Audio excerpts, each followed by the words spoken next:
Network. I'm live from the Philippines.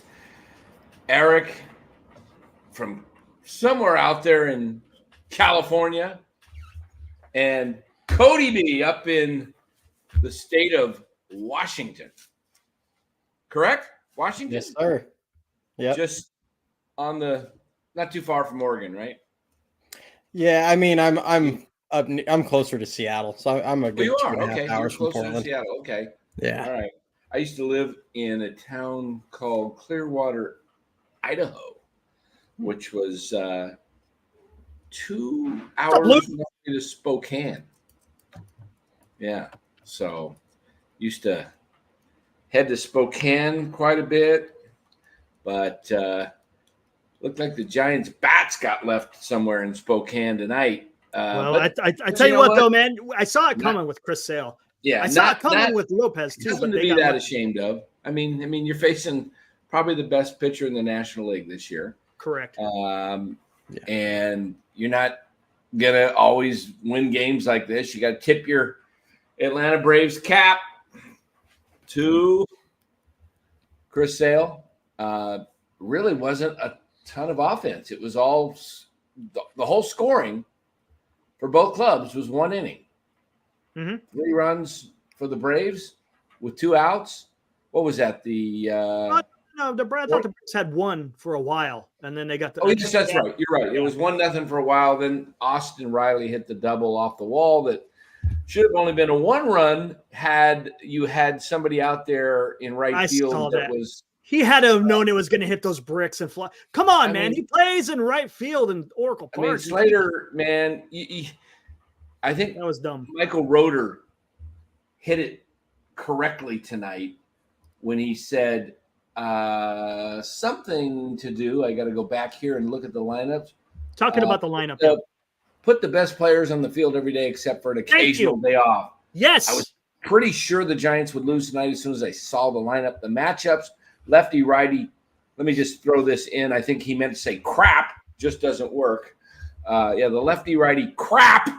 Can I say that one more time? The lefty, righty. Yeah. How did that work out for you, Giants? Doesn't when you put always work. How did that work out for you? How many hits did you get with an all-righty lineup, guys? I mean, which teams do this that in was baseball? Stupid.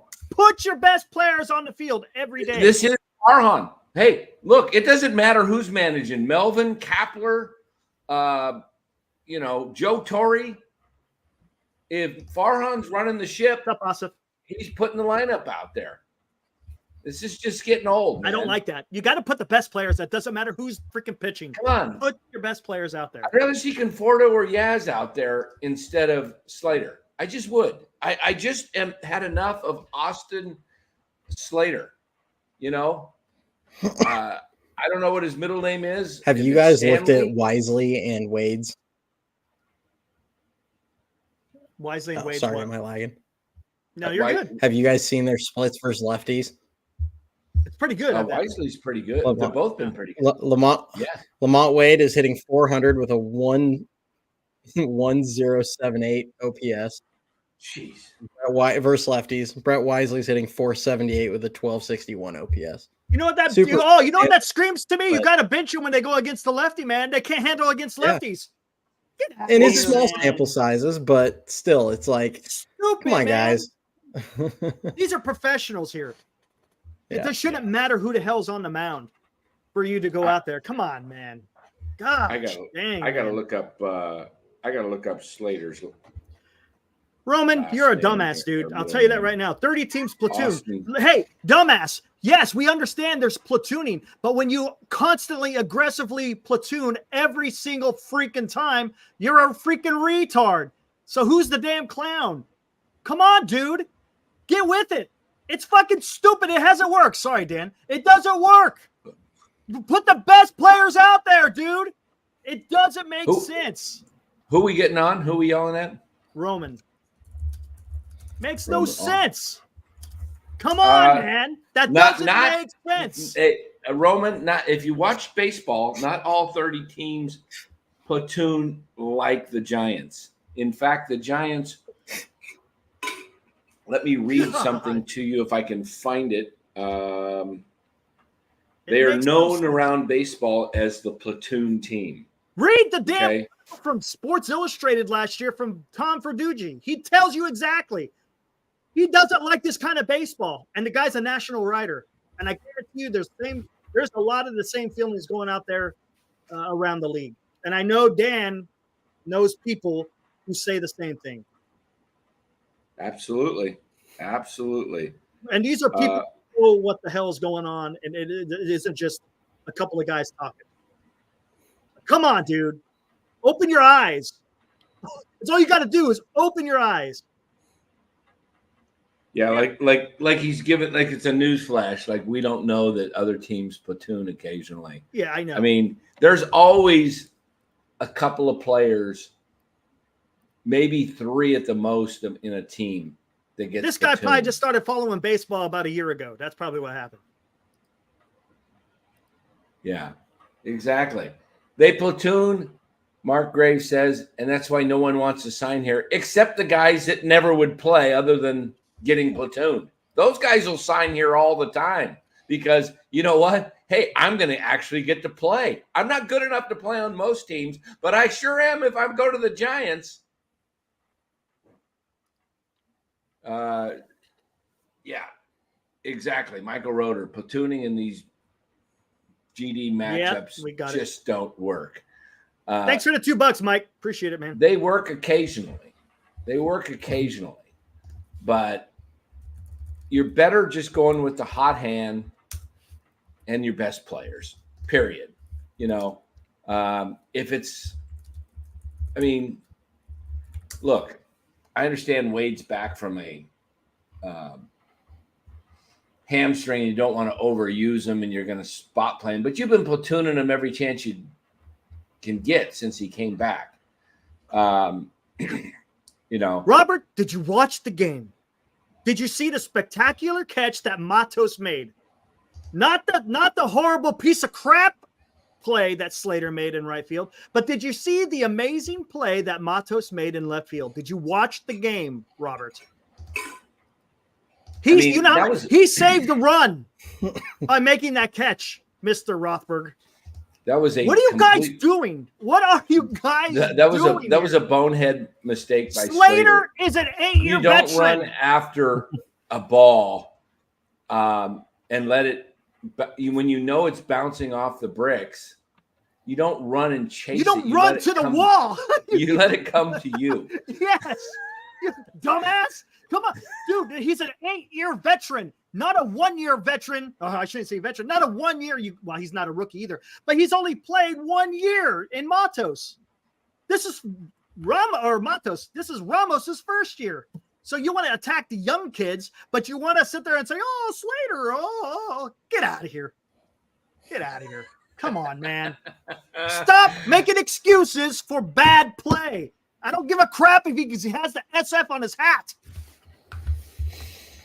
Yes, I'm pissed off because it's hot and I'm pissed.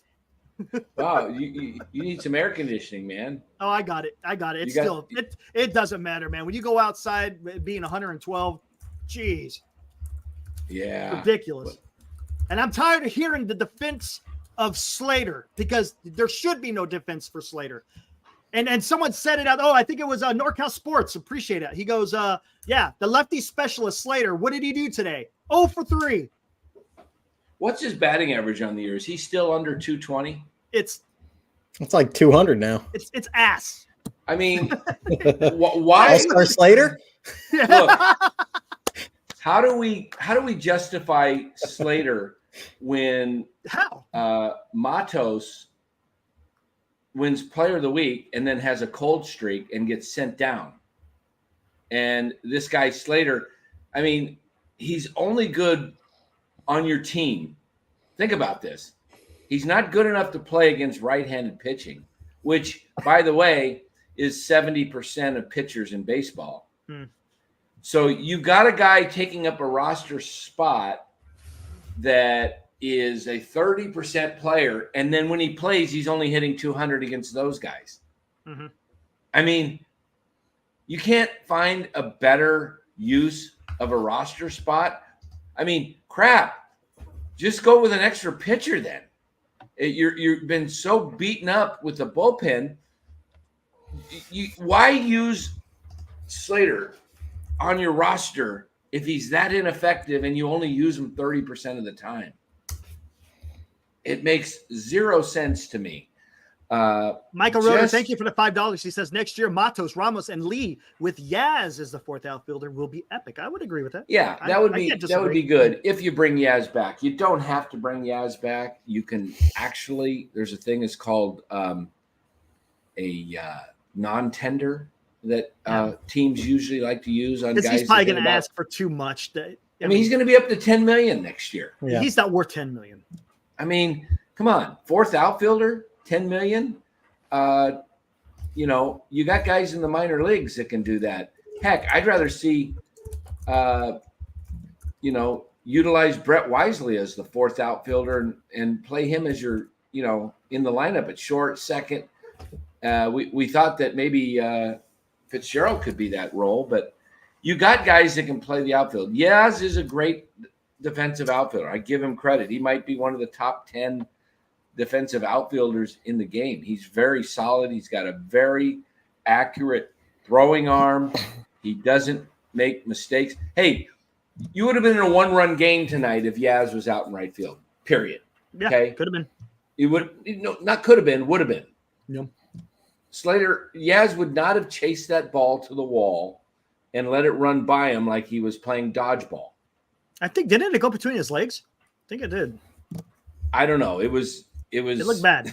It was just, pretty comical. That's what it was. I mean, he had no chance of catching it. What are you doing? And not only that, he got no hits against the lefty that he's supposed to be like elite against. So that just come on.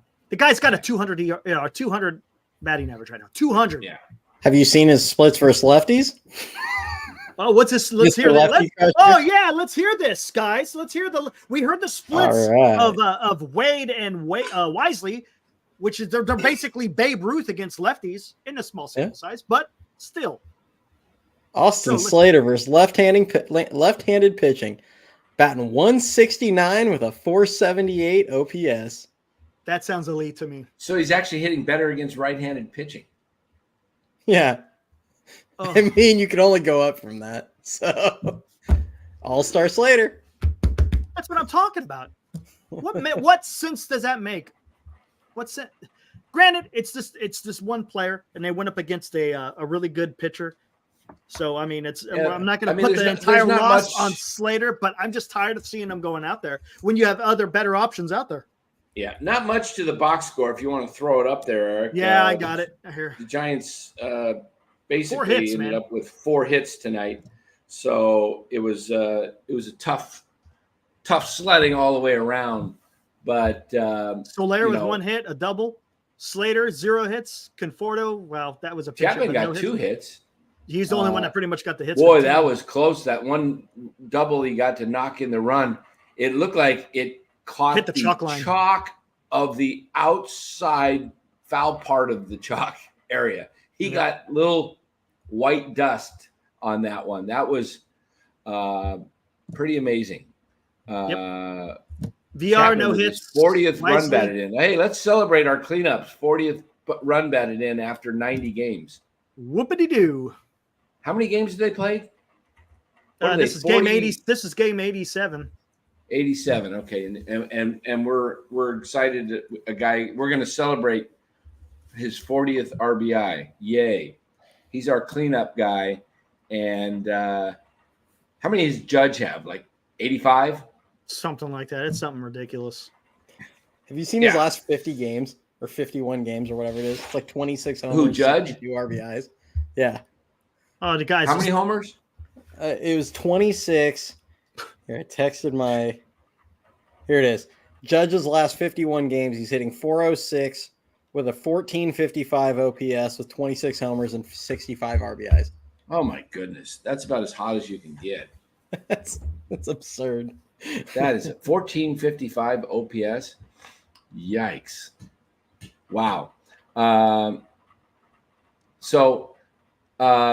much happening. Jordan Hicks, he battled, but he's Jordan Hicks. He's Jordan 5. He should wear number 5, seriously. Him and Yaz should switch numbers because 5 is Jordan Hicks's favorite number. That's about the max that he can pitch. This is the 11th game in a row where he couldn't get past 5 innings. Of course, he's not a starter.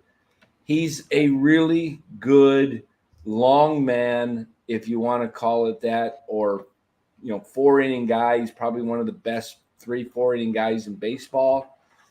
And if you put him in as a 8th inning setup guy or the closer, you would start seeing 102 on the radar, 104. The guy's sick. And yet he's having to now, 97 is like heat for him because he's conserving energy to get through 5. I mean, I don't know. Let me ask you this, Cody. I know right now they're limited because of starters, because of injuries. But if you have a guy with the weapons and the arsenal of Jordan Hicks, don't you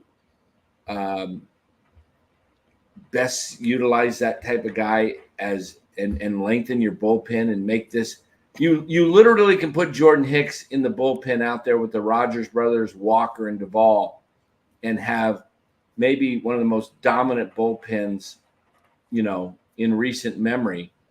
And you can those are the type of teams that can actually get to a World Series if you could hit. Mm-hmm. I mean, I think that's the plan for end of August. I think but he's going to be toast by then, I think. Yeah, I mean, maybe if he can, I don't know. I wouldn't be shocked if we see a Phantom IL on him at some point. I would agree. I would agree. Phantom IL to give him a couple weeks rest. Yeah. Do you guys think Harrison really? I mean, he probably did hurt his ankle just simply because they couldn't afford to do what they went through by having one starting pitcher. But I mean, Harrison, similar. He needed a Phantom IL, and that might have been a blessing in disguise for the Giants because he's not able to go very many innings.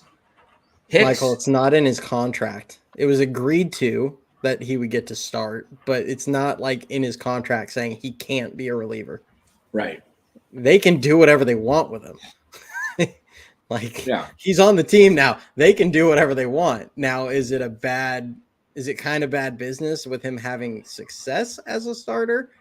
And to, limited, obviously he's only getting 5 innings, but he's clearly been successful, I think, by what they were hoping for out of him this season. But they can do what they want. He's under contract. There you go, Dan. We got $2 from D-Shot. Thanks, D-Shot says, for Dan's 4th of July sparklers, America.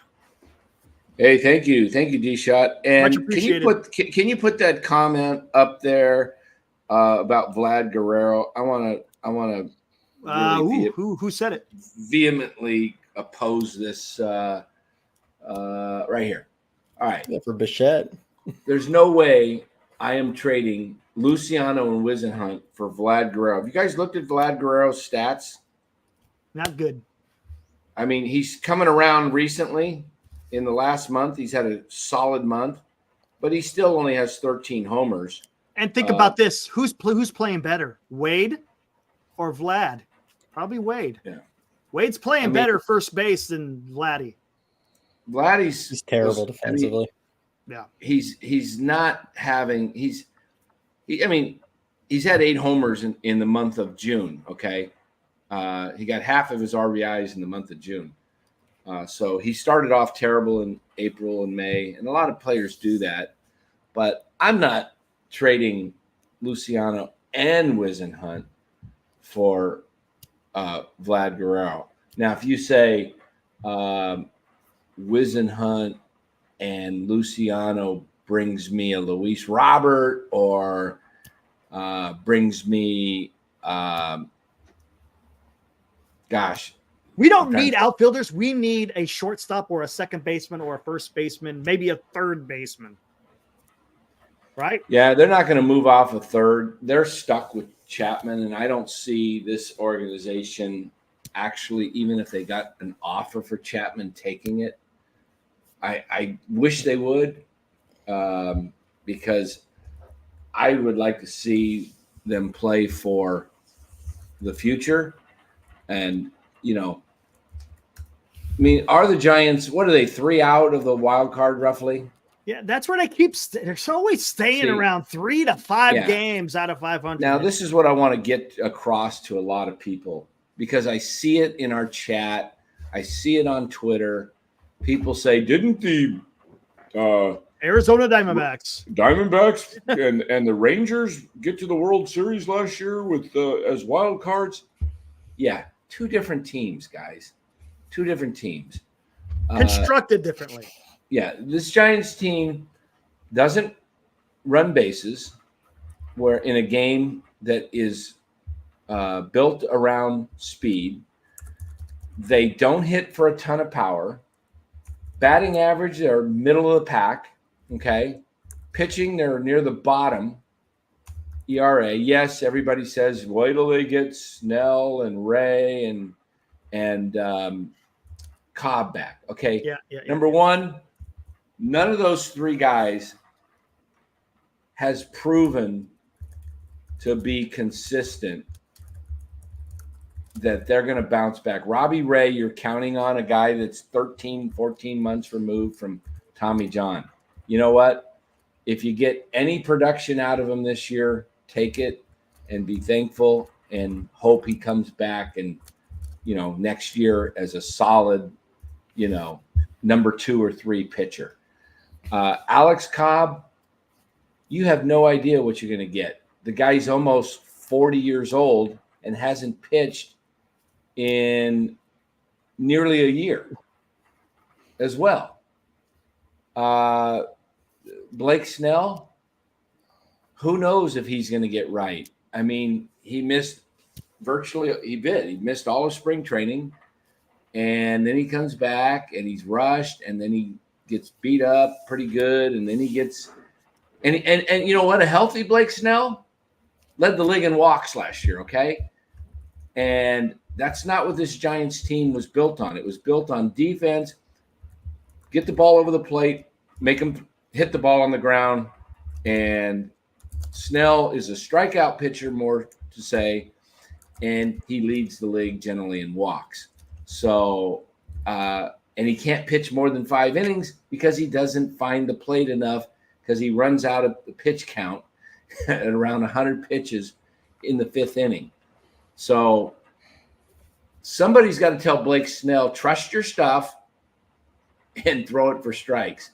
And if they hit it, they hit it. But we need you to go 6+. We signed you for $30+ million. You start throwing 6+. Okay?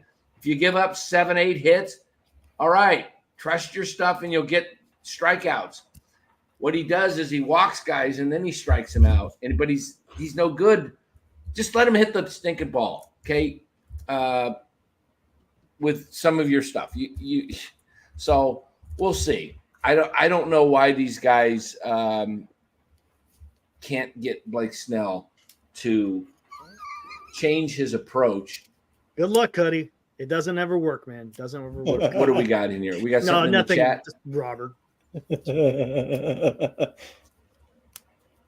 Just Robert being Robert. He's just talking about last year. We're talking about this year. 2.25. I think it's times 4 this year, right? It's pretty bad. Isn't it 9 something? Yeah, it's in the 9s. He had a good outing in Sacramento. Went 5 innings. Imagine that. Went 5 innings. Struck out 9, which is nice. Hey, look, I hope Blake Snell comes back and dominates.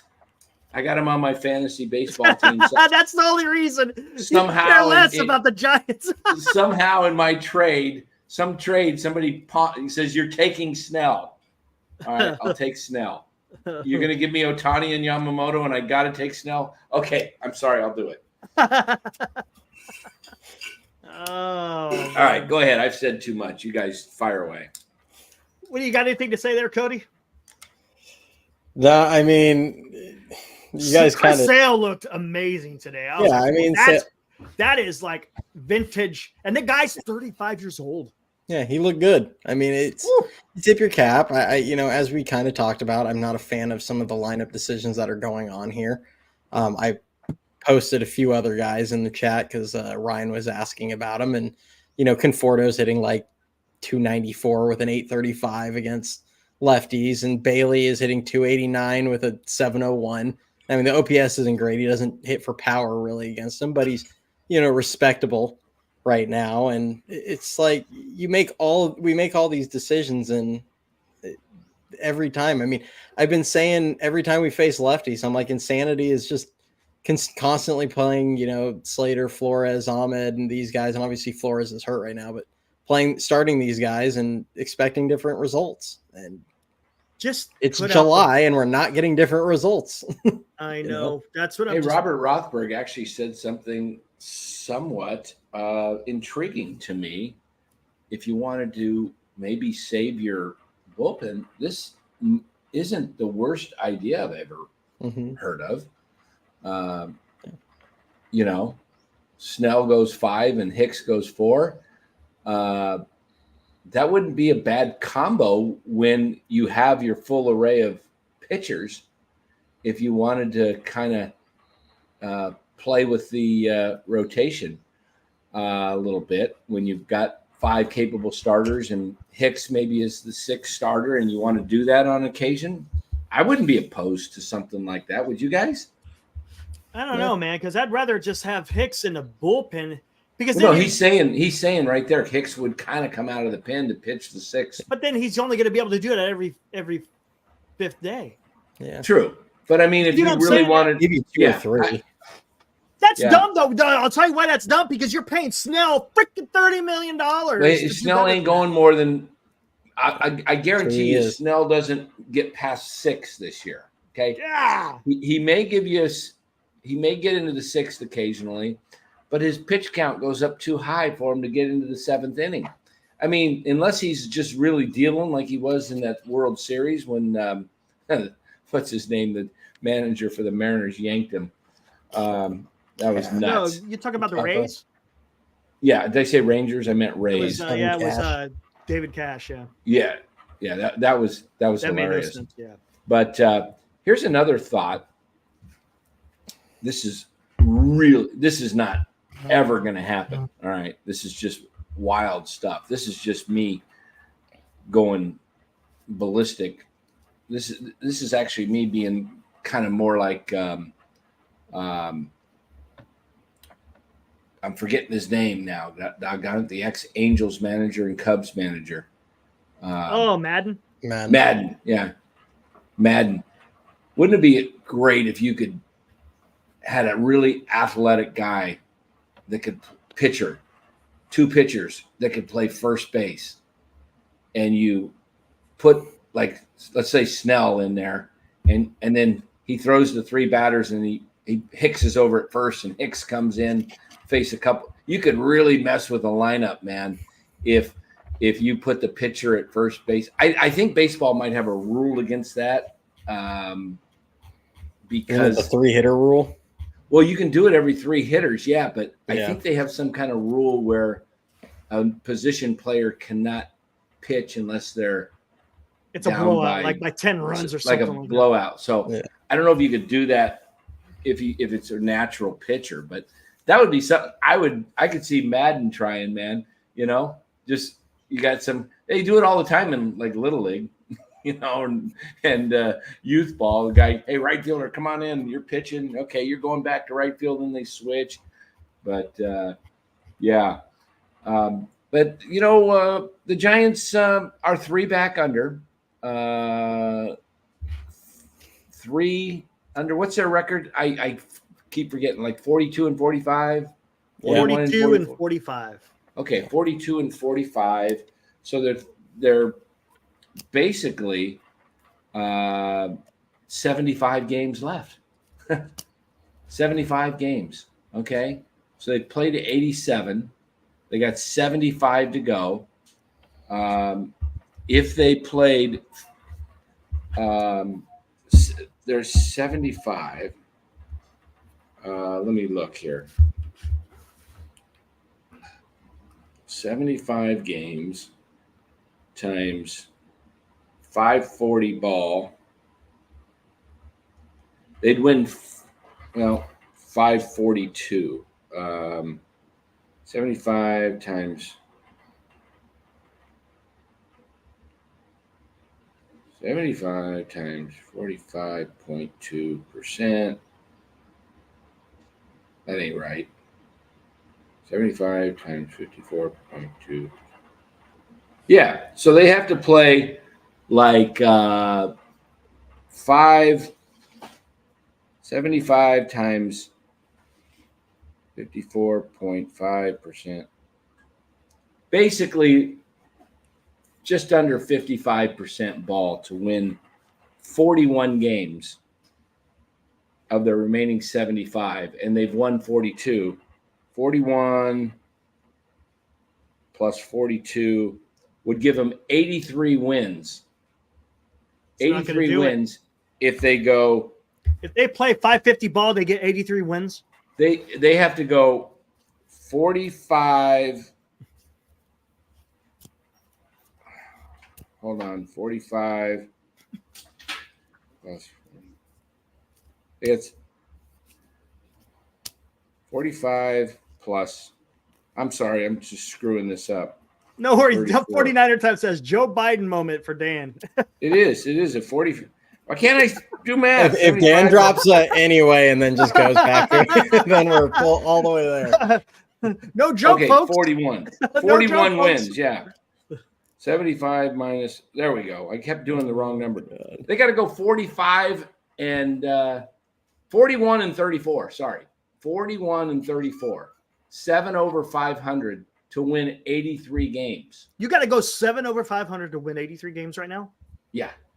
They haven't even come close to that throughout the season. They haven't even come close to getting 7 games above 500. And I don't know if that'll be enough, even if they get to 83. It's going to be really close. See, that's where you gotta look into what needs to be done and what has been done. I'm dropping out of the race, Joe Biden. I gotta go. I told you he wasn't. I told you, anyways. I gotta go. That's for another day. I can't think. I gotta go. Oh, he actually is. Dan Simon's so fun. Yeah. I mean, the next, what do they have? They have 10 games before the break. I mean, that's going to be big. I mean, they have to find a way to go like 6-4 in that stretch, probably. And it's going to be tough. It's not impossible, but it is going to be difficult because it'd be tough. And you got Webb. It starts tomorrow. I mean, you got Webb on the mound. You got to win the series tomorrow. Michael. No, the cold medicine, Michael, or the combination of both. Anyways, well, I'm not going to. I don't want to. But yeah, I mean, if they can go 6-4, gets them to the break 1 under, which I mean, not like we were talking yesterday, it's not ideal, but you come out of the break and they get 3 in Colorado, which I mean, it's always tough, but it is Colorado. So they get, of their first 11 games back, they get 7 versus Colorado. And then 4 with LA in the middle, in LA, which that's going to be tough. But you get 7 versus Colorado. Then they get 2 against Oakland.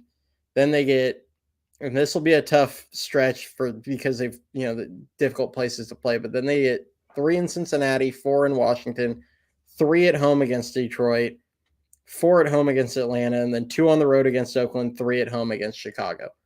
I mean, that's a stretch where, yes, there's a couple difficult teams mixed in there, but that's a stretch where they're going to have to feast.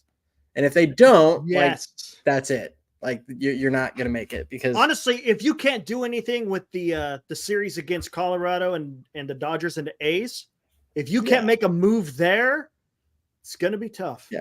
It's 13 games and you probably need to win at least, 8 minimum of that. Because if you get through that, then, I mean, it only gets them to 2 games over, but then you get to go play. Then you got Cincinnati, Washington, Detroit, Atlanta, and Oakland again, and Chicago. So it's like, okay, now you can hopefully get yourself a little bit over 500. But, I mean, these aren't like gimme teams, you're not going to just. But we're also talking about the dog days of summer where pitching, is a premium at that point in time.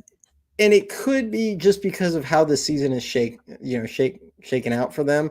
Like this could end up being almost to their advantage, where pitching is kind of tough for a lot of teams, and they might be getting, Robbie Ray, Blake Snell, maybe Beck, Cobb, whatever. They're going to get some fresh arms.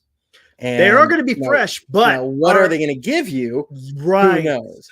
Right. But your arms are going to probably be fresher than the other team's arms. Correct. So, right. There's a chance for them to make a move. It's there, but they got to start off by not, just putting together an awful road trip here. I mean, that's where it starts. They just need to find a way to get into the All-Star break with a somewhat decent record and give themselves a chance.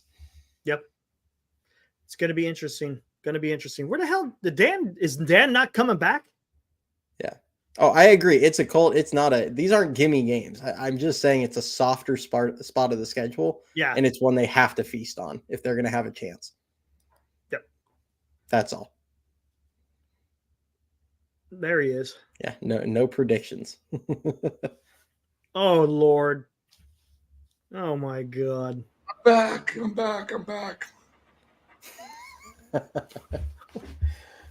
dying. Oh, Lord. I don't even know.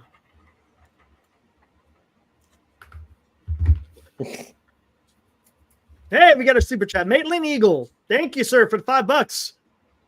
Isn't that what I said a month ago? Said they'll be lucky to win 85 games. Settling for the third wild card is stupid. Got to compete for the division. Thank you, Maitland.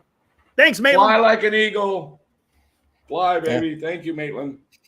Oh, I went on a whole tangent about how they need to, raise their standards of this organization. Yeah, we had so complacent. We had Mario on last week. Really thought a lot about what he said the last few days. He says, what does our organization come to where we have to, our fans, we chant beat LA, beat LA. Like that's, like that's supposed to be something. Yeah. That's supposed to be something. Why don't we just go out and do it? Why don't we just, they should be saying beat SF, I mean, they own when, I see these little arguments like, oh, it's scoreboard, baby. People on Facebook groups on Giants Facebook groups talking about, scoreboard and because they won 2 out of 3. And it's like, yeah, check the standings, people. Is that our standard? We're like, what are the Giants out? They got to be 10, 11. I haven't even looked. I just know they're. I'll take a look. They got to be 10 plus 11 out. or 12, yeah, somewhere in that range. Yeah, I mean, come on. Giants are going to finish 20 out when it's all said and done behind the Dodgers. Guarantee it. And you know what? That 2-for-1 that you got last weekend, enjoy it because I think when it's after the All-Star break, Dodgers are going to be focused. And you're going to be lucky to get one game out of LA and LA. Giants are 11.5 behind the Dodgers. Yeah. Mark my word, right here, July 3rd. It's actually July 4th where I'm at, but July 3rd, 2024. Giants will win no more than one game against the Dodgers the rest of this season. They have 4 left with them. And I would take a bet if somebody gave me good odds, that the Giants will get swept in LA. They're going to have to win one. I mean, I don't know if you caught our whole thing there, but it's a softer part of the schedule, and they can't just go get swept. Yeah.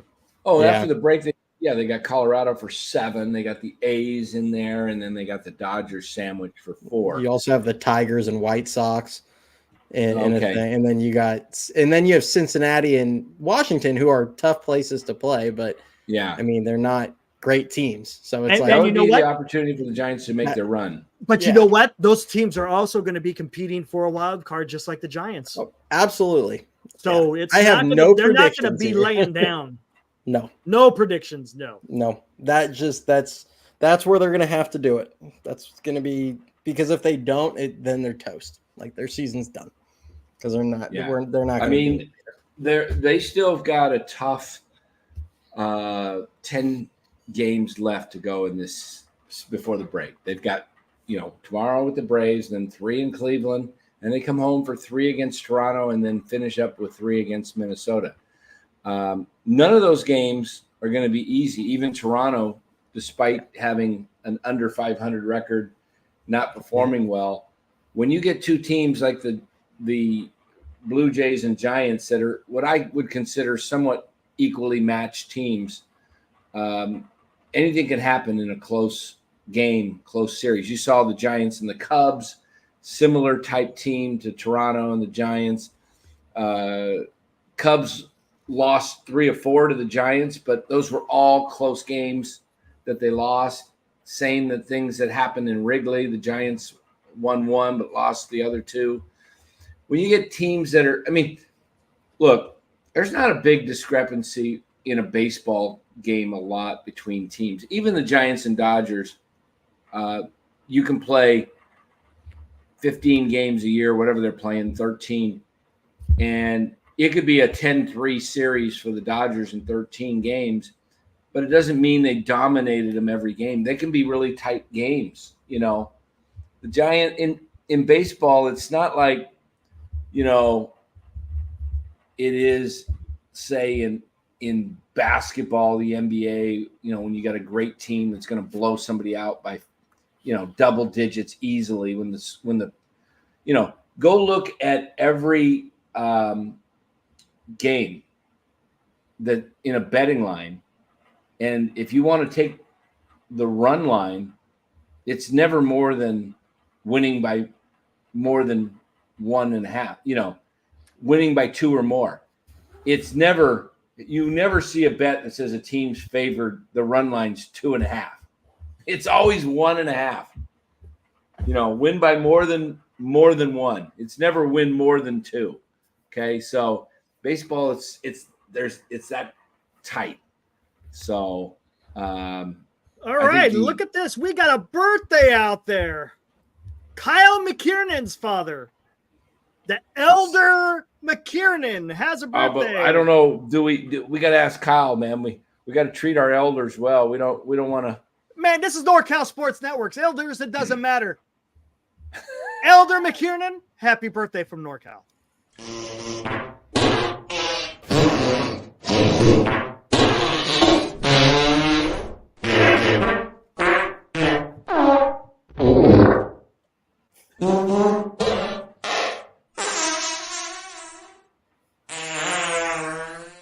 And there you go. Kyle McKiernan's dad turned 75 today.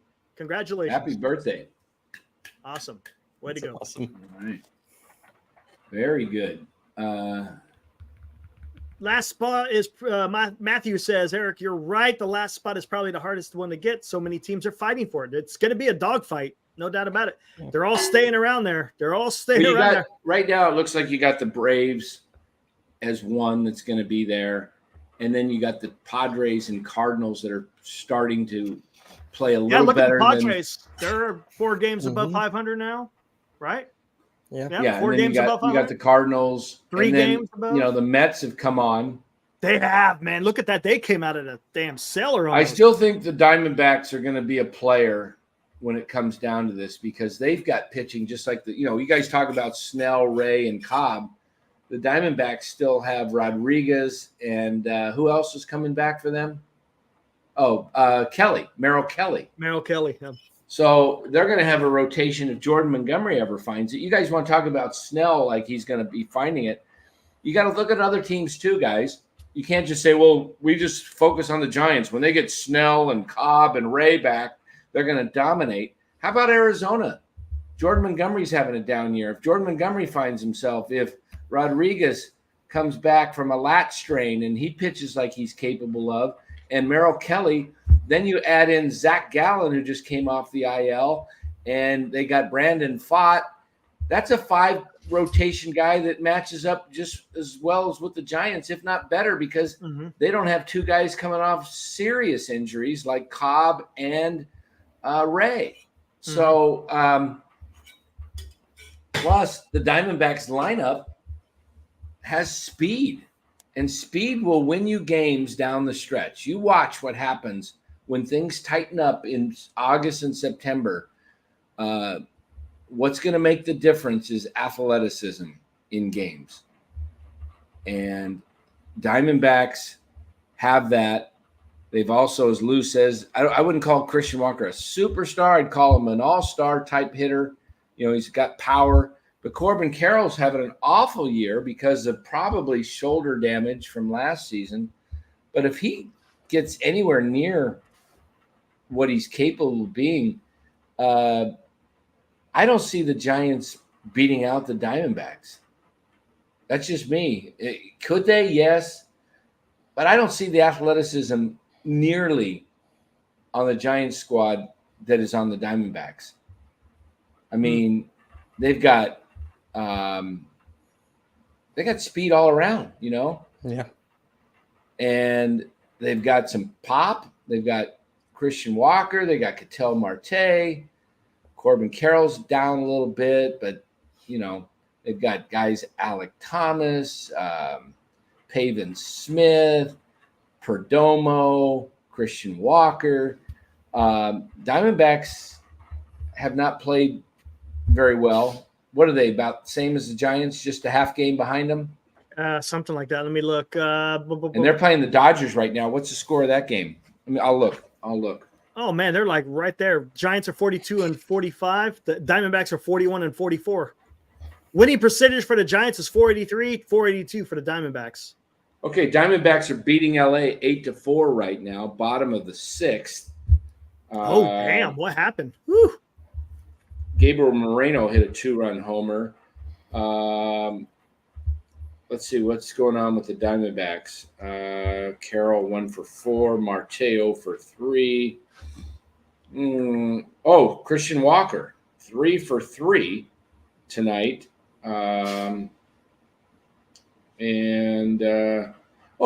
about Lourdes Gurriel in left field. He's solid. JJ McCarthy, he's out there with speed in right field.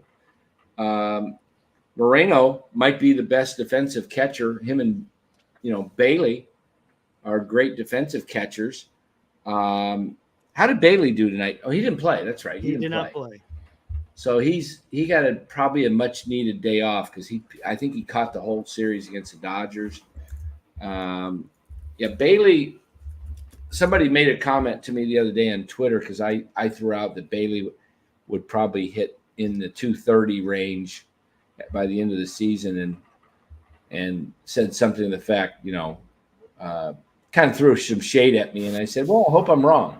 He's, but it's a long season, but he's proven me to be wrong so far. I hope I stay wrong, But guys, there's 75 games left. Guys start to really get tired after 85, 90 games. It just does. And wait till you get to the 110 mark when you're down to 50 plus games to go in the second half, and it's hot and you're traveling and you're tired, you got aches and pains. I mean, Estrada's basically on the IL, not for anything serious, but he's just beat up. Yeah. And then he's going to come back. They're giving him a break to help him recover. Get your body to fully recover when you play every day. You just can't. And so I think, hey, guys, the Giants are going to be in this race. I've said it. Eric said it. Cody said it. They're going to be in this race because the National League is weak. It's weaker. It's worse than weak. It's pathetic. And so if this was 1997, we'd be looking at this season as over already. Yeah. You're 11, 12 games out. You'd be like, we don't have a shot. And you'd be 5, 6 games behind the Braves in the wild card. And you'd be like, doesn't look good.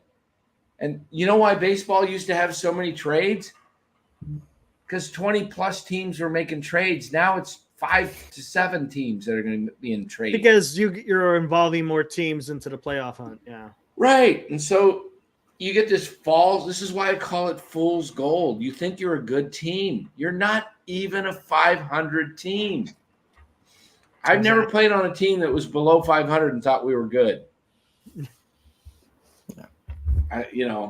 Exactly. It's like this, we're good. We're good. You know what? Hey, newsflash, everybody. Used to be April. We used to say come April, when opening day was like usually around the 5th or 7th of the month. We'd say, man, we look good. Potentially, what everybody loved about opening day, we're all undefeated. Yeah, exactly. And you all had this hope, like we're going to be good. Everybody looks good on paper until the games start getting played and injuries start happening. Here's the Giants' one hope, and that could save their season. And I'm going to lay it on the line right here for you guys. If Webb stays healthy and pitches to his capabilities, what he pitched last year, if Harrison becomes more consistent and pitches to more closely to his better performances on a consistent basis, if Alex Cobb comes back and pitches to his pre-injury Alex Cobb of last year, if Blake Snell starts pitching like he was the Cy Young Award winner last year, and if Robbie Ray comes back and pitches anywhere close to what he pitched in 2021 with Toronto. That's a big ask. If that happens, if all of those things happen, or if 80% of that happens, the Giants will be a force and they will be in the playoffs. Okay? Just telling you right here, their strength would be in their pitching. And as much as I rip Farhan, deservedly so, if that works out and all of that falls into place in the second half, tip my cap to Farhan and say, you had a plan and it worked. Your plan was to stay in it and get pitching and dominate through pitching in the second half. And if that works, I will say Farhan deserves to stay because he made it happen. You know what, though? He didn't plan on Snell to be hurt. He didn't plan on Cobb to be hurt for this long. The only one that was a question mark was Ray. Right? Come on. Remember they were saying in spring training, they were saying Cobb's going to be back. He's going to be ready for the beginning of the season.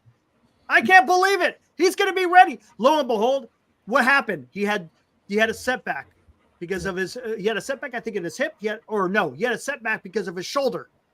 Yeah, and then Snell, when they signed Snell, they didn't expect Snell to crap the bed like he has. Well, when you as Lou said, that's a lot of ifs. No way, go 49ers. And then, of course, Robert says, Dan, I agree with everything you said. Thank you, Robert. I feel good now that I've got you on my side. Every team has plenty of ifs. Yes, that is true, Robert. Every team has plenty of ifs. Showtime. So Dan is saying if the Giants repeat 2021, they will be a good team. Bold take. Exactly. That's what it is. I mean, right? I'm saying that all those things have to go right, and because and that's putting a lot of pressure on everything to go right. It never usually does. But I do believe Farhan did think the second half with Ray and Cobb. I don't think he thought Cobb was ever going to pitch. No, I think they thought Cobb was going to come at least by May. I don't know. I don't think they thought Cobb would come till like June. I think they expected Cobb at 1st of June. When they signed him, when they gave him the tender, it was supposed to be June. Right. June. They got more aggressive as they went. They were thinking almost April sometime. Exactly. Yeah. Then they were saying May. I think they thought June originally. Look, you can't say, hey, this is what's going to happen, and then move the goalposts and say, oh, it's a second half thing because. No. Well, I don't think – I think that's where they're going to go. I do. I think that's where their pivot is look, things didn't go according to the way we thought they would in the first half, but we've got 3 bona fide pitchers coming in the second half, and I believe they think that's going to be enough, and they're going to say Jorge Soler's starting to heat up, this club's starting to – come together, because what's going to happen is they're not going to make any significant trades. One, because two reasons they won't make significant trades. One, you have Farhan at the helm. Okay, that's it. That's and there's too many more aggressive GMs. Two, he believes he's got all these guys coming back. And three, I go back to number one, Farhan. He's not capable of making a big trade. You watch what happens right now. It's July 3rd. Somebody within the next 10 days is going to pull the trigger on a big trade and start. This is going to start getting exciting right now. Someone's going to beat by July. Maybe give me 12 days. By July 15th, someone's not going to wait till the trade deadline. They're going to throw, the first salvo, like Andropoulos. Atlanta is known for that. Atlanta. You watch. He's not going to wait, or San Diego. San Diego, AJ Preller did it with Arias. He may have something up his sleeve. These aggressive GMs, they are already working phones and working deals. I'm telling you also, don't be surprised if Luis Robert and Eric Fetty go to the Dodgers. Yeah, I wouldn't be surprised. Not at all. Hey, real quick, before we get any further. And Crochet will help. Here's the update of the squares, guys. We've talked about this before. If you guys want to donate $15 to buy a square, it enters you in a chance to win 4 tickets on the front row right next to the Giants dugout to go see the Giants face the Atlanta Braves. Same Atlanta Braves that we're watching right now. August 14th, I believe it's a Wednesday night game. All proceeds will be going to help little Elijah. He's a little child who lost his mother. So if anyone is interested in donating, or I always say that, donating, but it enters you a chance to win some excellent tickets. So it's like a raffle. It's like a raffle, you pay to get into the raffle for it goes to a good cause. In this case, it's going to help a child that lost his mother, and his dad doesn't have any life insurance. Right.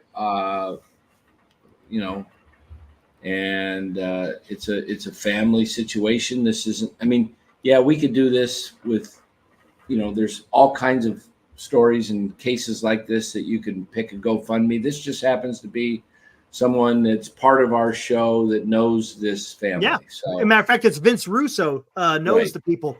And I saw him tweet it out. So I was going to come on the show and just push out the GoFundMe page, because you could go to the GoFundMe page. But Lou stepped up and said, hey, you know what? I'll donate 4 of my tickets. And there you go.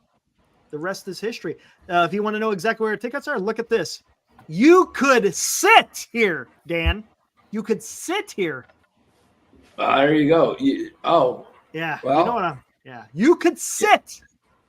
Not shit, but you could sit. You won't need your activated charcoal sitting there. Oh, man. As you can see, it's literally the front row right next to the San Francisco Giants dugout. So if anyone's interested, email Dan at norcalsportsnetwork@gmail.com. And he will give you his Venmo or PayPal or whatever. I think it's Venmo, right? You're just using Venmo. Yeah. Hey, we got our sponsor thrown up there? Oh yeah, here, let's do it. I got rid of it because of the dots. There we go, guys. NorCal Sports Network is brought to you by Northern Lights Entertainment. Check out northernlightsentertainmentradio.ca, where he streams his radio stations live on the web, so you can go catch out the music. Go for it. Beautiful. Yeah, check it out. You can also hear Eric and Glenn. Well, we're waiting a little while on that one. Glenn has got some issues with a couple of his stations that he's got to do some maintenance on. So we're we're in hiatus right now. Hiatus. Yep. Hope Springs Eternal says AJ Preller of the Padres is looking now and has been for months. This is Lee Hacksaw Hamilton reporting for the San Diego Padres. here on the mighty 690. You sound more like Walton than you do Hacksaw. That sounded more Walton-ish. Hacksaw. Hamilton, hey, what's on your mind? Shoot. Go. Yeah. I used to listen to Hacksaw. Let's see. What else we got here in the chat? Anything interesting? Michael Roeder says, okay, let's hear from Cody. I agree. Let's hear from Cody on the minor league damn, report. man. We're an hour in. We haven't even done the damn minor league report. Let's do the minor league report. Yeah, go for it, man. It's all you, dude. All right. So last week we had I'll start off with the pitchers. I'll go to pitchers and I'll jump back to the hitters. Good, the good Mason Black went 6 innings, scoreless ball. He did get lit up yesterday though, so I mean short-lived, but Mason Black had a good week last week. Joe Whitman was at least solid, a couple outings. Trevor McDonald, who they were protected on the Rule 5, they're actually allowing him to try and stretch out as a starter, which I'm a little shocked by, but that's fine. He went 4 innings, gave up 2 earned in Eugene. Jack Choate, he's actually been really good. He needs to get promoted already. I don't know how he hasn't. I think he might have a sub-2 ERA now in Eugene. 5 innings, a scoreless ball, only 2 hits, 7 strikeouts. Carson Ragsdale actually made his. I missed him. He got promoted up to Sacramento, made his debut there. He only went 4 innings. I think they kind of limited him a little bit on pitches. Will Bednar is now in Richmond.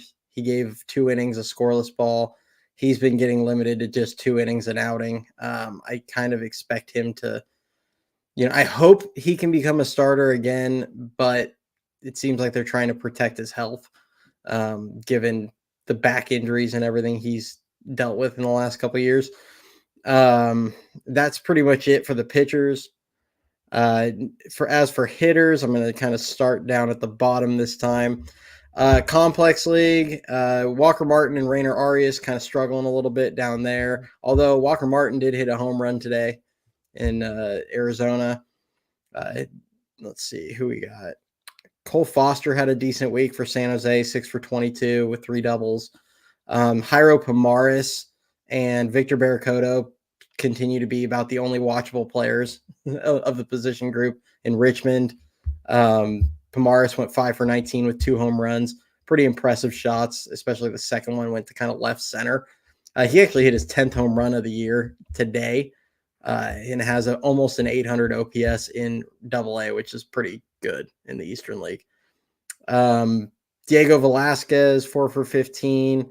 Eldridge was pretty quiet he was pretty quiet last week as a whole, but since he's been in Eugene, he has about a 1200 OPS, hit his first homer yesterday. And he looks good. I mean, it's just kind of what we all hope for out of Bryce Eldridge. He just looks like an imposing presence out there, and he hits the snot out of the ball. So it's good to see with him. Going up to Sacramento, there was some positives. Now, Luciano didn't have a great week overall, did hit a home run, hit his second last week, and then hit his third yesterday to right center field. The ball he hit last week in Vegas actually left the stadium. It landed on like the roof of whatever's over on left field. Hit it a mile. Grant McCray had a really impressive week. I know you and I kind of talked about him a little bit yesterday, but 10 for 29, home run, 2 triples, 2 doubles, a walk, 6 strikeouts, and a stolen base. Kind of filled up the stat sheet for him. And it kind of shows why he's such an intriguing player, because he can be a game changer if he hits his potential. Who else? Oh, I missed Carson Seymour. I was skimming through my guys. Seymour did throw 5 1/3 and no earned runs in Vegas, which is impressive. 4 strikeouts. And then last of the group, Casey Schmidt had a really nice week. 6 for 16, 2 home runs, a double, 3 walks, which was nice to see. His walk rate's actually up to about 8%, which is a step forward for him. So he is improving a bit on kind of pitch selection and everything. And then also stole a bag for him as well. And Jonah Cox, I'll give one last shout out. Jonah Cox in Eugene, 5 for 16, 7 walks, 4 strikeouts, 5 stolen bases. He's up to 43 on the season. Wow. Yeah. Wow. He can boogie. And then 43 stolen bases, did you say? Yeah. Oh, by the way, Dan, Robert Duville, he DM'd me, said, guess who is in the San Jose complex with the San Jose Giants? I told Cody. Let me guess. Vince Coleman. Yeah, see, he listened in. Vince Coleman. How about that? He was listening. I think he sent me the same DM, yeah. Oh, he did? Okay. How about that? Sure That is did. something. Adam C. What does this front office do with the packed outfield? Please say they're getting ready to DFA Slater. I mean, they should, but they should have done it months ago, and you just don't know. I mean, I thought Matos was going to get the boot after today's game, and I'm not saying this is indicative of anything he did today. This is actually said this yesterday. I thought he would play today against the lefty, and then they need pitchers. So I thought they would end up bringing a pitcher up, and he'd be the odd man out. That said, the first 2 games against Cleveland, they're facing lefties. So saves them maybe. So it might keep him up a couple more days. I hope I'm wrong. I hope that you know what, Cody? Slater's the guy, but if where's my Giants hat? Babe, is my Giants hat around? I don't know where it is. It's somewhere anywhere. But I'll tell you what. I'll burn my Giants hat on the show if they send Matos down again, man. I am serious. They send this kid down. They are totally just screwing with his mind, because you cannot tell me that you put 100 scouts and put him and Slater out on a tryout and just watch the 2 out on a tryout. And there's probably only one scout, and he's probably employed by the Giants, who would pick Slater. Especially if there were people that had never seen them or didn't know who they were. You know, if you just threw them out there in disguises and said, go play and show us what you can do, everyone's going to take Matos. It's just exactly. It's just mind-blowing. And we're talking Austin Slater. They paid him what, $4 million? Yeah. They owe him what, 1.6 right now? 1.7? Yeah. Bye-bye. Just don't let the door hit you, man. You know what? If they DFA'd Slater, I seriously don't know of anybody that would pick him up. Maybe a contender. There are a few teams. Maybe a team like the Yankees, or maybe a team like Atlanta might throw a flyer at him just because, stick him in with a better lineup. Maybe he does something. He's not a fit for the Giants because the Giants are asking him to be one of their better players when he plays. Yeah. I mean, there's probably a team that's in contention right now that could use a right-handed bench bat. It would have to be a contending team. Historically, has hit lefties. That's not going to be relying on him. That is just wanting him to be a pinch hitter that plays most of the time solid defense and can run a little bit. I mean, he would be fine on a good team. Because those guys that are veteran, the Giants utilize him. The Giants are still trying to recapture 2021. Yeah. I mean, that's what they're hoping for. Yeah.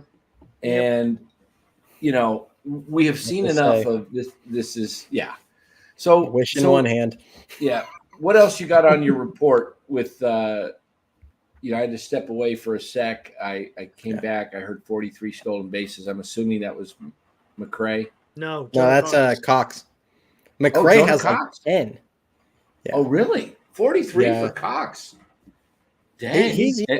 I'll give Farhan credit for that move because what, did he get rid of Stripling for that? Yeah, I mean, come on, that's pretty good. And it was clearly a salary dump. They were just trying to get him, but he might have gotten a decent player out of it. I mean, honestly, Cox looks like a guy that will almost be an ideal 4th outfielder. Like, he can play all 3 spots at a high level. He can absolutely fly. So you can use him as a pinch hitter, and he gets on base. So it's like you can use him as a pinch hitter, defensive replacement, pinch runner, and start him a couple times a week. And it'd be like ideal. He's a guy that might swipe 25, 30 for you off the bench. Wow. Now that's a couple years away, but can you give us, I should say, a breakdown on on what's happening with Von Brown? I know we've talked about him, and he's just had a terrible year. Any better from Von Brown? Anything better? I haven't heard anything since he got put on the I'm quoting, it's called like the development list. It was or the developmental development. List, the guy's like list. He's closer to 30 than 20. Yeah, he's 26. I mean, we're gonna develop. I think we're getting to the point with Von Brown, and it's nothing. I'm not trying to just take shots at the guy, but we're getting to the point with Von Brown that it's very real that he may just be out of baseball in about a year or two. Wow. He might play on a team next year, but you're 26 and you can't figure out AA. Now, I got a question. I've never heard of this guy. Maybe you have, because I know you follow the minors more than I do.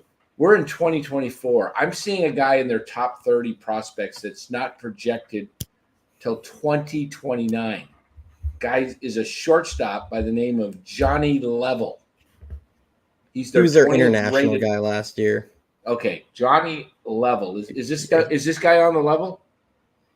Yeah, I mean, so he's been struggling a bit in the DSL. He's, I think, 17 now. I mean, they signed him as a 16-year-old. Okay. In the international, and it's his first season. He's drawn Rafael Furcal comparisons. So wow. Now, people are throwing these comparisons on him as a 16-year-old. I mean, who knows? Yeah, he has it's hard bodies. to tell at 16. I did like an entire video on this back in the offseason because somebody asked me about how why can't the Giants figure out the international, signings. And I mean, it's like most of these players have agreements in place with teams when they're, 13, 14 years old, 15 years old. And it's a total crapshoot. I mean, I don't think it's an issue with the players so much that they sign that it is with the development. Because I mean, like I said, it's a crapshoot on who you're getting. You're trying to project physical development out of teenagers, and then it's just a matter of how well you develop them. So, and they haven't lucked out in that department yet. There's still time with guys like Luciano and Matos, and I mean, God, Jairo Pomares has just legit power, huge, massive power. Victor Barracoto can produce some pretty insane exit Barracoto's. Have you seen if I asked you, you probably know this. I did not know this because I have not looked in the last month. I know they update these prospect rankings. Oh, yeah. You see who the number one ranked prospect is in the Giants system is now? Yeah, it's Wisenhunt. Yeah. I thought it was. And it's not indicative of how he's playing. Yeah. Eldridge, it should be Eldridge. Eldridge 2, Luciano 3, Birdsong 4, Walker Martin 5. Reggie Crawford is down to 8. They only shuffled the top. They only shuffled the top 100. So anybody below that, they haven't moved. That's why Von Brown is still on the list. Like, frankly, he should be off. I don't even see. I see on the Giants website they only list the top 30. I don't know. I don't. Actually see top, but there's a guy. On here, Kaiwei Ting. Okay, hit the highway. Come on. Why we got this guy? That tells you how bad the 49ers, the Giants farm system is. This guy's their 22 best ranked prospect, Kaiwei Ting. Yeah, he's got some nasty stuff, but it doesn't translate into the games, it seems like. Well, and you know what? These rankings are all based off of what they did historically in last year. And last season, Kaiwei Tang had a solid year for pitching in the PCL. So, yeah, I get him being ranked there. Now, if he's still in their top 30 when they do the reshuffle, I will be kind of befuddled. Same with Von Brown. I mean, I think Von Brown's still sitting in there. I mean, Von Brown was a top like 10 a year ago. Yeah. I think personally, I think guys like Bishop and Bednar should get to come back onto that top 30 and just be kind of down in the bottom part of the ranking. Right. Like they only dropped off really because of a bunch of injuries is what happened. I mean, yes, their performance wasn't like otherworldly or anything, but that's why they're off the list. Yeah, exactly. We've talked about this, George. This kid that he's supposed to be the number one ranked international signing, one or two. The Giants have an agreement with him. I can't recall his name. Joshua Gonzalez. Joshua de Jesus Gonzalez. Yeah. Okay. He is supposed to be – he's a switch hitter. He's flashy. He's got a great arm, great glove, and he's supposed to can hit from both sides of the plate. He's got, great tools. This guy should be really solid if they get him.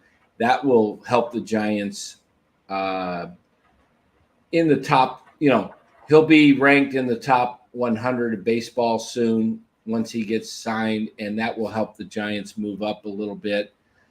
How rough is it, guys, when I'm trying to find this one, where did it go? This is the state of baseball we're in today. And I cannot find it. It was a comment by AB. Let me look. AB. Here it is. What does baseball come to? That we're in the middle of the season and we're rooting for the Dodgers to basically win. That's the sad state of affairs. We're played 87 games, and we've already given up on the division, and we're hoping the Diamondbacks lose because they're one of our competitors for the third wild card. 87 games in, guys. I could remember the Giants Dodgers in 1971. The Giants had a 10-game lead on the Dodgers in late July, 1st of August, and it came down to the last day of the season. Why? Because they used to play each other 18 games, 18 times a season. Yes. And you can get back into it. I mean, it's harder to get back into a division now because it's been so muddled up. Yeah, it's diluted. It's so muddled up in this balanced schedule of, it's pathetic. We have made the game into a game where fans are excited over a team's wild card hopes, and they're 3 to 5 games below 500. And we're almost to 100 games. After the All-Star break, what do the Giants have? Another 10 games left? They'll play 97 games at the All-Star break. And most likely, the way it looks is the Giants will be under 500, and yet they're smack in the middle of what's a so-called pennant race. And it's not even a pennant race because it's not the division, but it's a third wild card, and you're just hoping to get in and hopefully win a 3-game series. And then you get into the division series. And then I understand baseball's 21 was exciting because there was one wild card team, right? Was there just one in 21? Two. No, two. They were still doing that. Was the last year of the. That was the last year of just the two. Yeah. Was it 2 or 1? 2. It was 2. The Dodgers and who else? Cardinals. Okay, the Cardinals got in? Yeah, Chris Taylor hit a walk-off for the Dodgers to get to play the Giants. Oh, but that was a wild card one-game playoff. Yeah, it was because they used to do 2 wild card teams. And they weren't wild card teams, though. They were to play to get into the playoffs. I mean, they were called wild card teams, but yes. Yeah. Okay. Right. Yeah, you got into that one-game format. And I was really pulling for the Cardinals, man. That was such a Giants to face the Dodgers and lose at home in Game 5. I mean, that was a heck of a series. That was I mean, that's the last time that I recall actually being excited about Giants baseball. Yeah. I mean, because the Giants actually had real players. You had Belt, you had Crawford. second base kind of rotated with Estrada, and I mean, that was when they had what's his name, the lefty. Belt getting hurt killed him. Yeah, Belt season. on that bunt against Colorado. Yep, Yeah.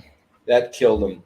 So they would have had, but they had Crawford, and then they had Longoria, and then they Posey, and they had Chris Bryant, who was actually playing well at that time, and they had, they had pitching. The only guys who showed up for the NLDS was freaking Posey and Bryant. Everyone else just everyone else. Yep. And Ruff hit the longest home run of his life. There he is in the game 5. Oh, Darren Ruff, yeah. And who wins the series but Cody Bellinger, right? Who was playing awful. I will say this, Cody Bellinger gave one of the funniest interviews in the post game talking about Logan Webb when he was like, I just have to say he shoved it up our butts twice in this series. It was hilarious. Oh man.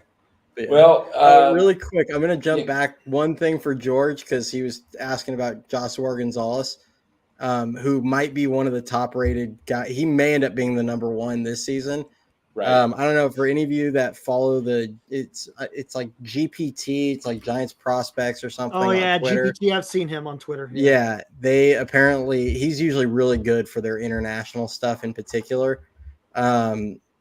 Apparently, the Giants are expected to sign Luis Hernandez from Venezuela, who also might be one of the very top-rated guys in 2026 as well. He's a second baseman.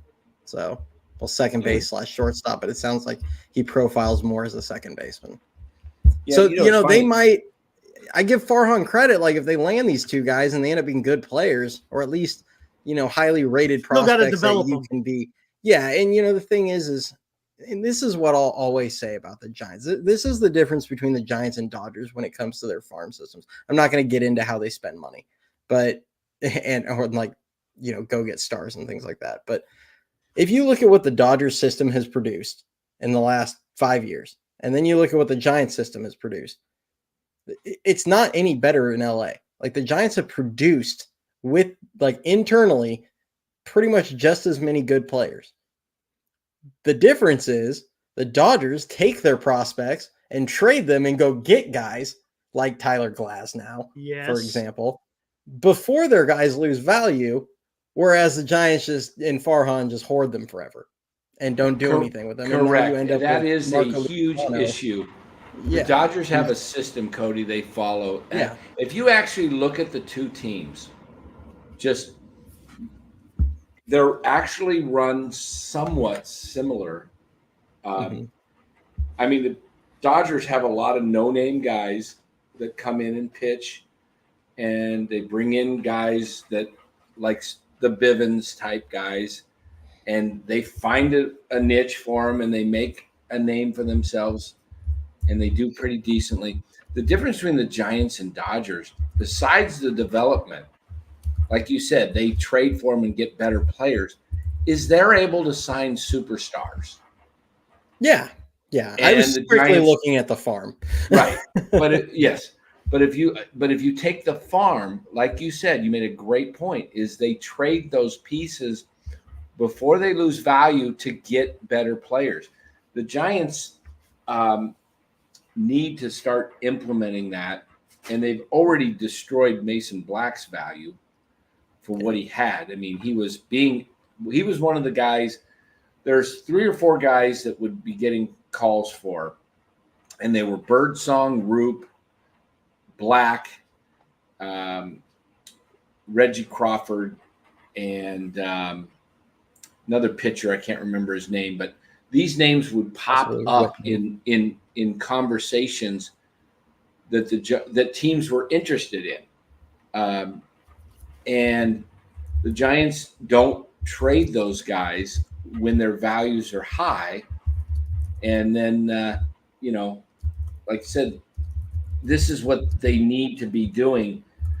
I I got to say that the one thing the club is got to get better at is this whole development. I don't know where it starts. I don't know if it's Kyle Haynes or if it's the scouts, but they are not developing guys at a rate that other franchises are developing. Where is, you could go down almost every team and say, wow, hey, there's a star in the making. There's, you can just, every team seems to have one. I'm hearing the White Sox, young Garrett Crochet is 25. I'm hearing they're going to trade him. Why? Because they don't think they're going to be able to get a longer term deal done with him. And his value's at an all-time high right now. They're going to trade him. They're probably going to trade Luis Robert, who has 2 options after this next. I think he's got next year and then 2 option years after that for like $20 million a year. So whoever, but the White Sox see the need to, utilize their strengths, what they have. This is what I say the Giants should be doing. I think they should be looking to move off of Logan Webb, Camilo Duvall, Lamont Wade, Estrada, Conforto, Chapman, anybody who can start bringing you pieces that will build your team for 2 years from now when Eldridge is hitting, and then hopefully a couple other guys start hitting. And then you already have a foundation with Ramos and Matos and Lee, and you might even be able to add one of these other outfielders to that mix that you were talking about in your reports. Yeah. And then you have something to really build on. Plus what you could get for Logan Webb. I'm hearing, I read a piece today about Jackson Holiday that the Orioles are playing with fire because they're messing with the young kid's confidence because he was a can't miss guy.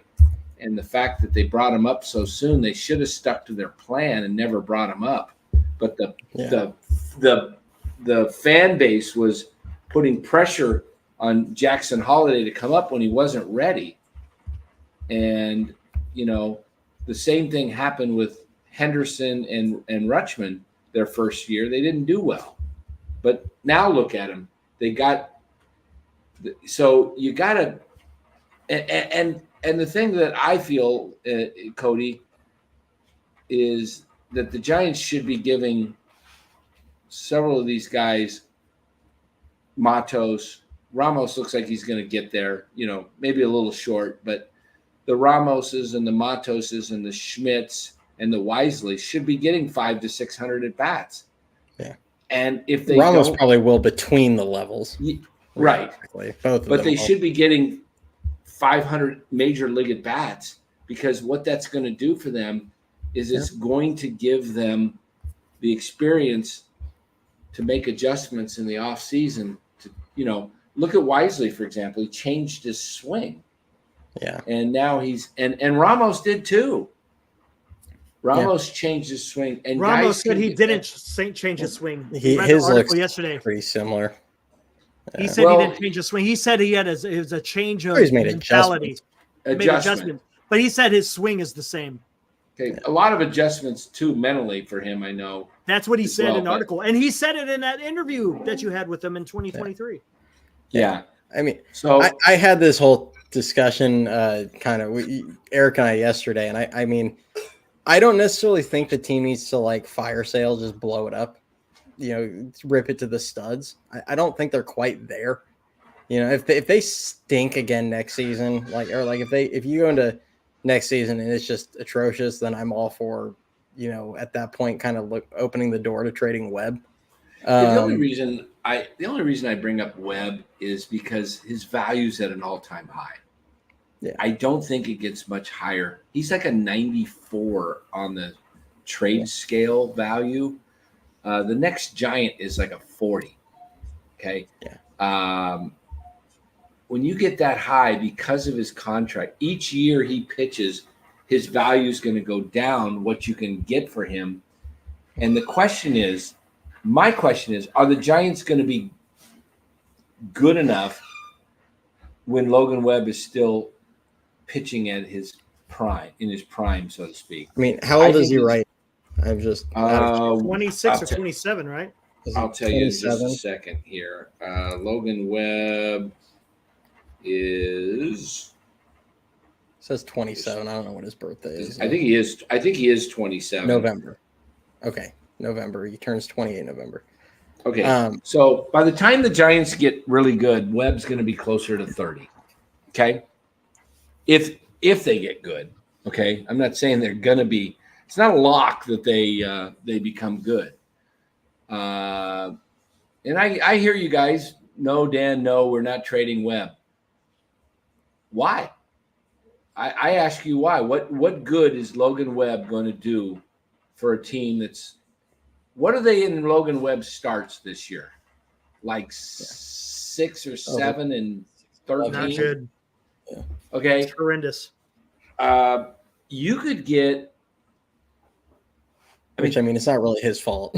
No. Correct. But it's like my Matt point, Cain. yeah. My point is the team's not good enough to support him. You don't have the horse, so you have Logan Webb. How about the Philadelphia Phillies? They lost 100 and umpteen games, and Steve Carlton won like 27 and won the Cy Young. Okay, what good did Steve Carlton do other than prevent them from losing 20 more games? Mm-hmm. Yeah. Logan Webb, in my view, is okay. What are you going to do with Logan Webb if all of a sudden he comes down with arm problems in the next year or two? Yeah. You just basically blew any value. Yeah. Now I get it; he's their best pitcher, but see, you don't have any assets, guys. You don't have assets to build a winner. Let me just tell you guys something. What did the Washington Nationals do with Juan Soto? They did not have to trade him. They did not have to trade him. They knew long-term he wasn't going to sign with them. They offered him a boatload. He said no. He turned it down. Let me tell you the guys they got. C.J. Abrams, a star in the making. Mackenzie Gore, a solid pitcher. James Wood, who I just read an article today. Somebody said he's going to hit 600 home runs in his career. James Wood is a freak. All premature. Yeah, it is. Of course, it was a Washington National writer, of course. But the point is, then they got Robert Hassel III, who's supposed to be a big league talent, and some other guy. They got like 5 dudes that has transformed their roster. Now you're not going to get anywhere near that for Logan Webb, but you might get 2 good players that can help this team. And you know what? This is just my opinion. I could be off, and it's that's what baseball sports is opinions. I'm not saying that I got a corner on this and that I'm right and Cody's wrong. He may be right, and some of you in the chat may be right that you don't trade a Logan Webb. I just don't see where the Giants are going to get any good players while you have Webb. Yeah. When his value is this high. That's just me, Anyway. Yeah, I mean, so where I stand on Webb, I just double checked his contract to make sure I had the years and everything still lined up. And yes, there's always risk. The longer you hold him, you never know. The arm could just explode one day. It just is what it is. Like that. That's always a risk. My thing is he has 4.5 years left on his contract. And I'm not saying hold him until 2 years are left or whatever, like Soto, or 2.5. But I don't think you need to move him today because I don't think his value is going to go down any more or less. Or it's not going to, his value is not going to change. If he continues to pitch like he does, you could trade him a year from now and his value is going to be essentially the same as it was today. Because 3.5, 4.5 years, you're so far away from free agency that right, not going to really change anything. Yeah. I mean, we saw what Soto got with 2.5 years. And yes, Webb is not Juan Soto. I'm not going to go there. But I'm not opposed to trading Webb. I'm opposed to trading him for anything less than a massive overpay from a franchise. Right. If the Baltimore Orioles called and said, we're going to give you Kobe Mayo, Heston Kjerstad, and whatever, one of their pitchers that's in their top 10 or something like that, or one of the other guys, then yeah, I'd drive him to the airport and be like, hey, thanks, buddy. Well, see, I do think that but is realistic to get if you package him with a Duvall, because Baltimore's going for it now. Yeah, it's possible. But if I'm giving Duvall, I want more than that. I'm saying Duvall Webb. and Webb, and you get with Webb. I think you could get 3 solid top players. Here's the thing why I think Webb is value is at his highest, because he is signed and because he is an innings eater. And here's the key. There's nobody selling this year. Yeah. But 5 to 7 teams. Currently. Yeah. So currently, I don't think it's going to change a whole lot. I don't think so either. I mean, if it's possible he could fetch you that. I say it's a king's ransom. That's the cost. If Boston or Baltimore or whoever, because I just said Boston because some Boston writer was talking about it a couple of weeks ago. If one of these big competitive teams wants to do it and they're willing to just, fork over half their farm and blow it up, then I'm all for it. I can get behind that, because if you get that kind of deal from Baltimore, the one kind of I brought up a minute ago, that might these are guys that are in AAA ready to play in the majors today. These are guys that have hundreds of at-bats in AAA. Some of them have experience in the majors. And these are guys that you could just plug into your lineup tomorrow and feel pretty good. I mean, Kobe Mayo, for example, has hit 47 homers in his last 162 games in the minors. Yeah. Let's take a look at these. Let's take a look at these teams that might sell here. I mean, it looks like to me that Texas even could be a seller. You've got 1, 2, 3, 4, 5, 6 teams in the American League that could sell, from Texas all the way down to the White Sox there, right? So that's 1, 2, 3, 4, 5, 6 teams. I think the cutoff, Tampa Bay, they're going to, hang in it. But then the National League, there's only 2 teams that are probably going to sell, and that's Miami and Colorado. So you're looking at maybe 8 teams out of the 30 teams in Major League Baseball that could be sellers right now. That could change a little bit, could go either way. But I'm like, I don't think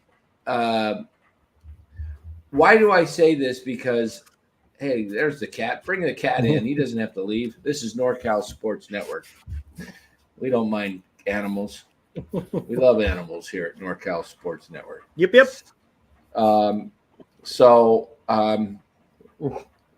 whole thing is this would be a great year to sell, because there's so many teams that are not selling. So, for example, if you're going house shopping and there's only a couple of houses on the market and you can't find a house to live in, and there's all these people bidding on the house, what happens? You got to pay through the nose to get it, right? Mm-hmm. And when there's 100,000, when there's hundreds of houses on the market and not enough buyers, you're losing. It's like you can't give away that house. This would be a great year to sell because you don't have a lot to sell. Look, think about it. Does Wade bring you a ton back? Probably not. He brings you something back. What else brings you something back on the Giants roster? Duvall. I think Wade or Tyro could probably, if you looked at a team's system, they probably get you a guy in the 8 to 12 range. Okay, so similar to what Bryant did. But Webb gets you 2 of your top 5 prospects. Yeah, and another probably in your top 10. Yeah, Webb brings you that. And that's where I say, like, if you could go to, and Ricky was talking about it in the chat where it's like he was on with me the other day. If you can get these guys, these are like top 25 prospects, like that. Right. That's where I am all for it. If you get that kind of haul, because it could transform your entire team, like within a year. You know, this could really accelerate, because if your pitching's as good as we think, if the Giants pitching is as good as they think it is in their system, you can afford to lose Webb at that point. Right. If it's not, then I think Birdsong can replace a Webb. Yeah. I think Birdsong looks like a pitcher. I don't know enough about the other guys. Wisenhunt could be a guy. I don't know much if Whitman's that guy, or Roop. I actually like Whitman more than Wisenhunt personally. Okay, Roop needs to develop another pitch or two to be a starter. But they've drafted and drafted and drafted. I mean, one year a few years ago, their first 10 picks were all pitchers. Yep. So why not? And I know this is not going to happen. Farhan doesn't have the guts to do it. No, this isn't going to happen. But here at NorCal Sports, we've tried to lead the way when it comes to forecasting Giants. It was NorCal Sports, by the way, guys, that was promoting Elliot Ramos over a year ago. Okay, we were saying this guy needs to play every day. He needs to play every day and give him the chance to either show he can do it, or then you find out he doesn't have it. But if you watch Elliot Ramos, and I've, as close as I am to this microphone right here, I was that close interviewing. Am I out? Am I still on? There we go. I'm back on. I moved the wires.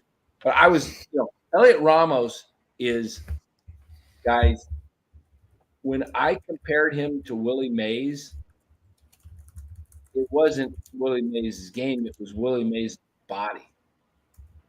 This guy, and you've seen it. I don't have to tell you that. You see it for yourself now. Elliot Ramos had all the tools.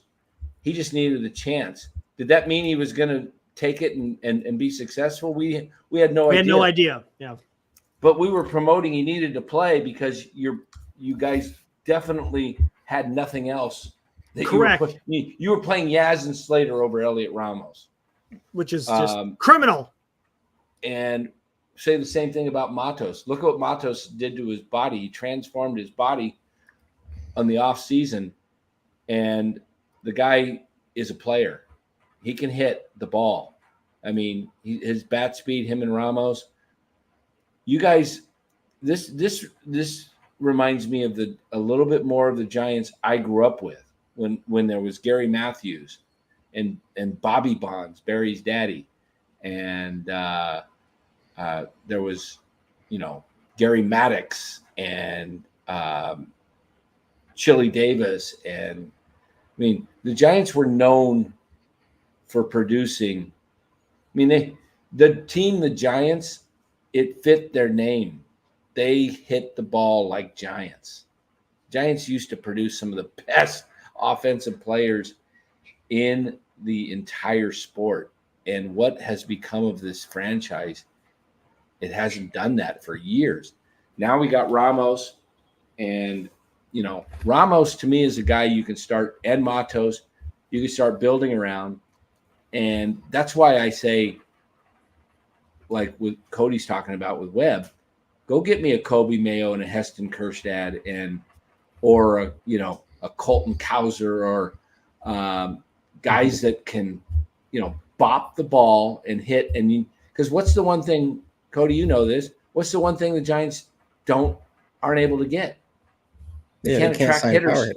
They can't sign hitters. And they can sign plenty of pitchers if they forked out the money. So, Right. I mean, there is an argument for it, for sure. So my plan is this. Go get the young guys.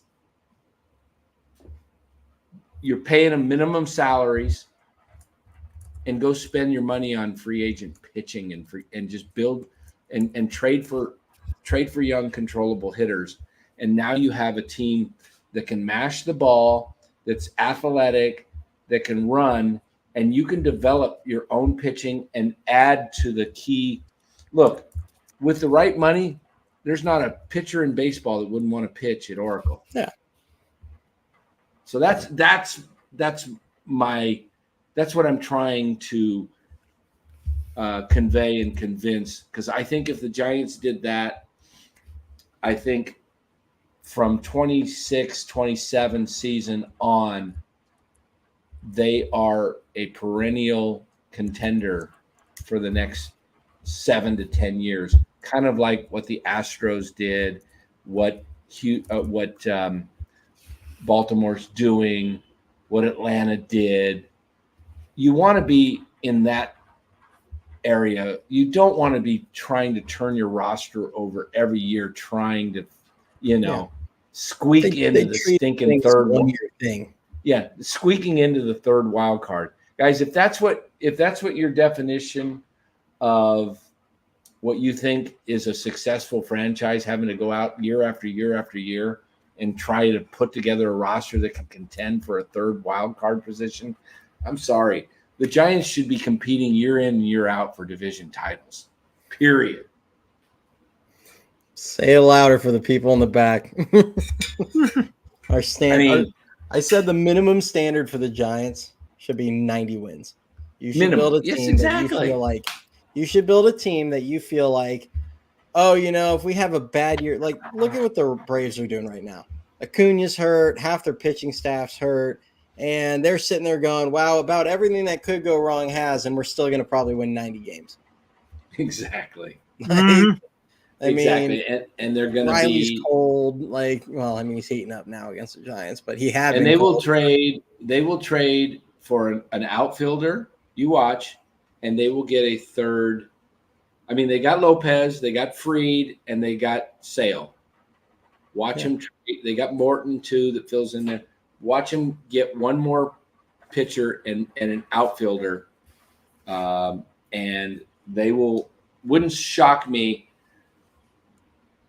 Let's close this out here in the next few minutes, but give me.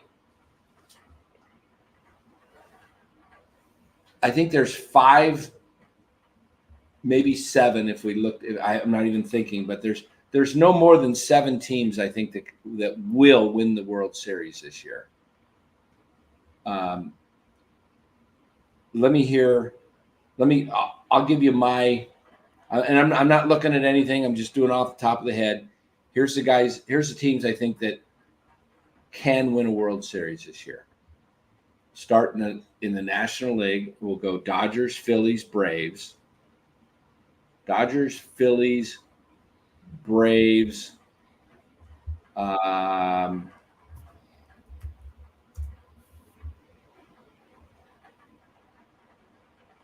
Anything can happen in baseball, which is crazy. That's the hard part. I'll throw in as a long shot Milwaukee. I don't think they're in there, but as a long shot, just to give you a 14. In the American League, it's the Yankees, the Orioles. I'm always going to put the Astros in there because they just seem to be there. Yankees, Orioles, Indians, the Guardians, whatever you want to call them. I would throw Seattle in there if they can get Seattle and Seattle and Julio can go be Julio again. Okay, so they need one bat. And they need Julio to go back to being Julio. Seattle and Houston in the West. In the Central, I think it's Cleveland, and then it's Baltimore and the Yankees. Those are the teams that. I threw the Brewers in there just because they're going to win their division most likely, but I don't think they're serious contenders.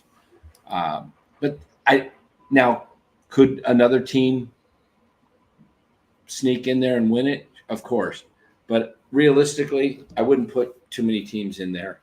I still think when it's all said and done, I went with Baltimore and Phillies preseason. Is my pick, but I think it's going to be. I think it's going to be one of 4 teams. I think it's Baltimore and the Yankees, and I think it's the Dodgers or the Phillies. Let's hear a dark horse for each league, just for the American League and the National League. A dark horse, just one team. Dark horse that could win it all in the National League.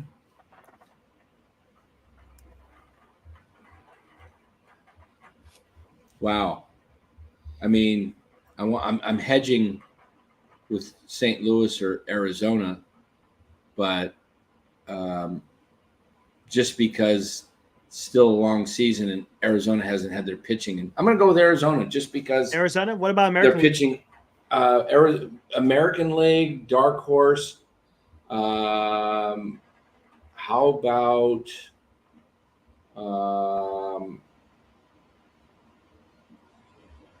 I don't know, Minnesota, Boston? Which one? Minnesota's a good one. I'm thinking for American League, and Mark said it, Kansas City is a dark horse. They got some damn good pitching. And we'll see. And you know what I think for a dark horse is for the National League? The San Diego Padres.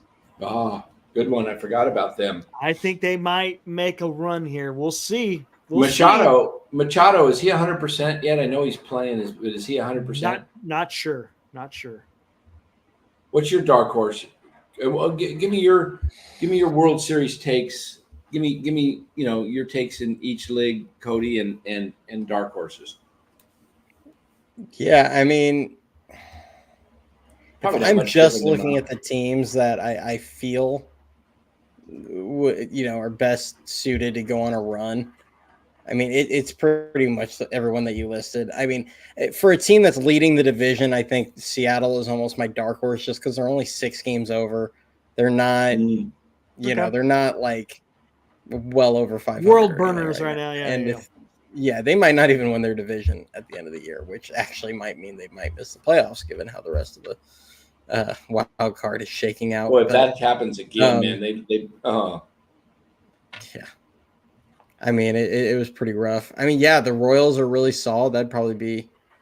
I mean, there's not much. And this is the issue with the whole third wild card. There's just a whole lot of mediocre.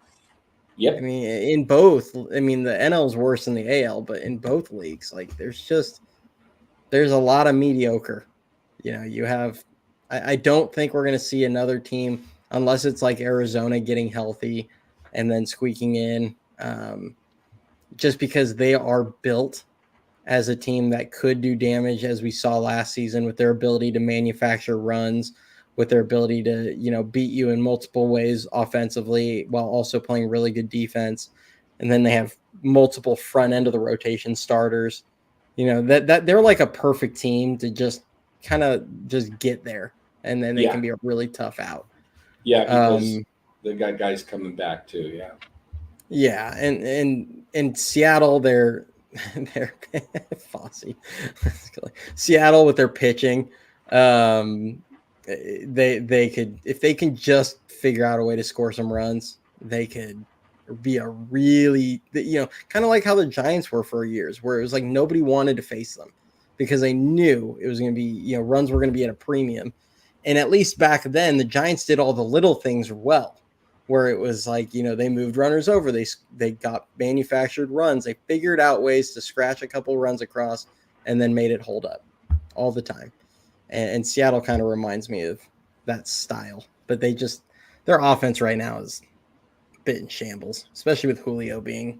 Yeah, Julio's had a rough year.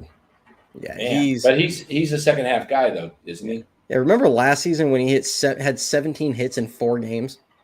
Yeah, that was crazy. It was like August and his average went up like 40 points. Wow. Wow. Hard to duplicate that though, to plan on that. No, I wouldn't plan on that. It was incredible. I mean, hey, Eric, real quick, let's get a quick poll.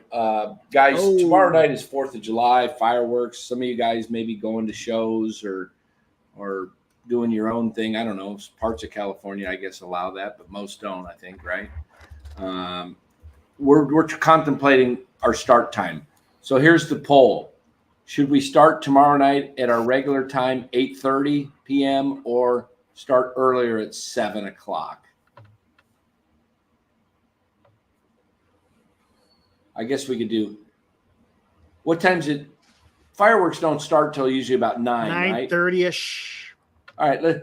Should we do 8:30 or 7:30? How's that? I said, how about I got 7, 8:30, and then 10. Well, I'm not. Yeah, 10. That's late. Well, that's 10 late. year near. Pa, pa, pa. not late for me. Yeah, I was gonna say you're fine, but I don't know. That's what I'll put. I'll put that out there. Here we go. Yeah, I might be doing something It's out like there. 2. quick vote, everybody, because we're going to end this stream here shortly. We've been going for what, 2 hours? Almost. Yeah, almost 2 hours. So, what happens tomorrow, guys? Rubber match. Oh yeah, what do we Must got? win. Webb against Charlie Morton. Yeah. I still think they got to go 6-4 into the All-Star break. I think you have to, and it's going to have to start with a win tomorrow with Webb. Think they could get it done? Oh, absolutely. I think they could. I don't know if they will, but I think they could. They play better against righties. Yeah, it's just they do. So and then you look at how to, Cleveland's lined up. They don't have like world beaters facing them in Cleveland. Now their offense is incredible, but their offense. You look at the guy. They got a lot of guys with 5+ ERAs going for Cleveland, which means they'll pitch 6 no-hit innings against the Giants. But yeah. So, Thanks, George. Appreciate it, man. Make sure you come back around. Haven't seen you before. Welcome. Yeah, thank you, George. So what do we got tomorrow's lineup? So tomorrow's lineup is going to be a lefty dominant lineup. So Not dominant. who leads off? Who leads off? Is it Wisely? Soler. Oh, that's right. I forgot. Okay, Soler 1, and then they go. What did they do the other day? They'll go Wade. Oh, Wade 2, Ramos 3, Chapman 4, Conforto 5. Maybe Bailey 4. Oh yeah, Bailey will go 4. Bailey 4. I think it's a little up in the air because I could see Conforto too. He's been swinging the bat well the last. You put Conforto in the 4 spot? I don't know if they put him in a. I trust Conforto more than I trust Bailey. Really? Bailey hits lefties or righties pretty good though. Think? I'll say they go with Bailey 4. I think they'll go with Bailey. I trust Conforto more when he's actually swinging. I think they go Bailey 4, Chapman 5, Conforto 6, Yaz 7, Wisely 8, Ahmed. No, not Ahmed. Yeah, Wisely. No, it's going to be Ahmed. Ahmed will still get the start because that's right because Estrada's still hurt. Because Estrada's out, so they're going to put Wisely as second. I would rather see Fitzgerald in the lineup than Ahmed personally. I mean, I understand Ahmed gives you a solid shortstop, but Ahmed is if he hits the ball, it's going to go to left field, and it's going to be generally a strikeout or a lazy fly ball to left. Every now and then, he tomahawks a pretty good hit. I don't understand why big league pitchers throw the ball above the letters to Ahmed. Just keep it low because his swing, he loves the ball up above the letters. He'll, he looks like he's chopping a tree down when he swings at those. Yeah, I would just go higher and higher. I would go higher and higher with that. I would just keep going higher because I would put it up at the chin level because he'll swing at it. Yeah, but that's what they'll do. Well, it looks like 47% say 8:30. That's going to be the winner. So we'll just keep it at 8:30, Dan. 8:30. Okay, that's fine. Got 30 votes in there. Good enough. Okay. I might be going live at like, I don't know, 1:30 or 2. Haven't decided. Oh, nice. Depends on who I got coming and what Nice. time. Yeah, you guys check out Cody's show, Even Year Dynasty show. Yes. On YouTube, Even Year Dynasty. And there it is. That show, Even Year Dynasty. I mean, are we ever gonna see a dynasty again in San Francisco? I might have to adjust the title for tomorrow. It might be the Breaking Even Year Dynasty show. The Breaking.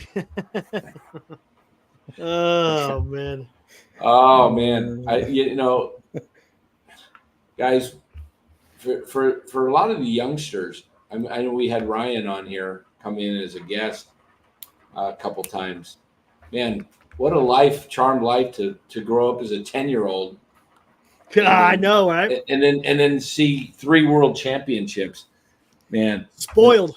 I was 17 when they won in 2010. 17. So you saw.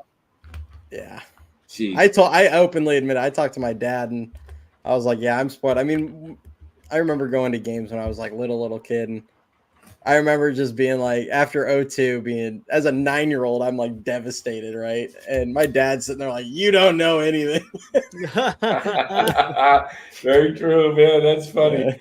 Well, it's interesting to me, and there's a lot of historical things that have happened in the Giants. I mean, some great things that happened to the Giants and some rough things. I mean, probably the roughest was 2002, losing a Game 6 to the Angels. It was probably the lowest point in San Francisco Giants baseball history. But I'll say this, 10, 12, 14, it definitely I feel it made up for it, because to get 3 unexpected World Series championships in 5 years. That was so awesome, man. Golly, those are the days. Yeah. But if you Scott look at Spezio's still not welcome. Yeah, Scott Spezio. I don't care. Here's the worst.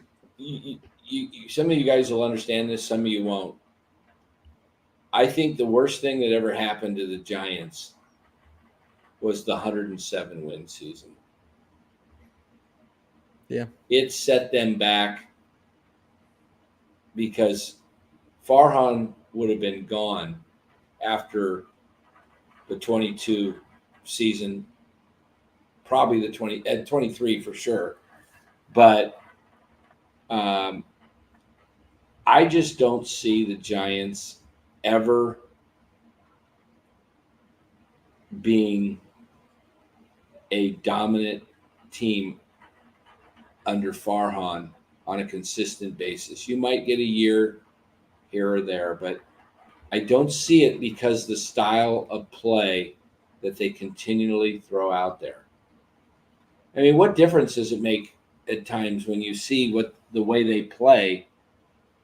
Look who's managing. I mean, Bob Melvin is a stellar manager with a tremendous managerial career.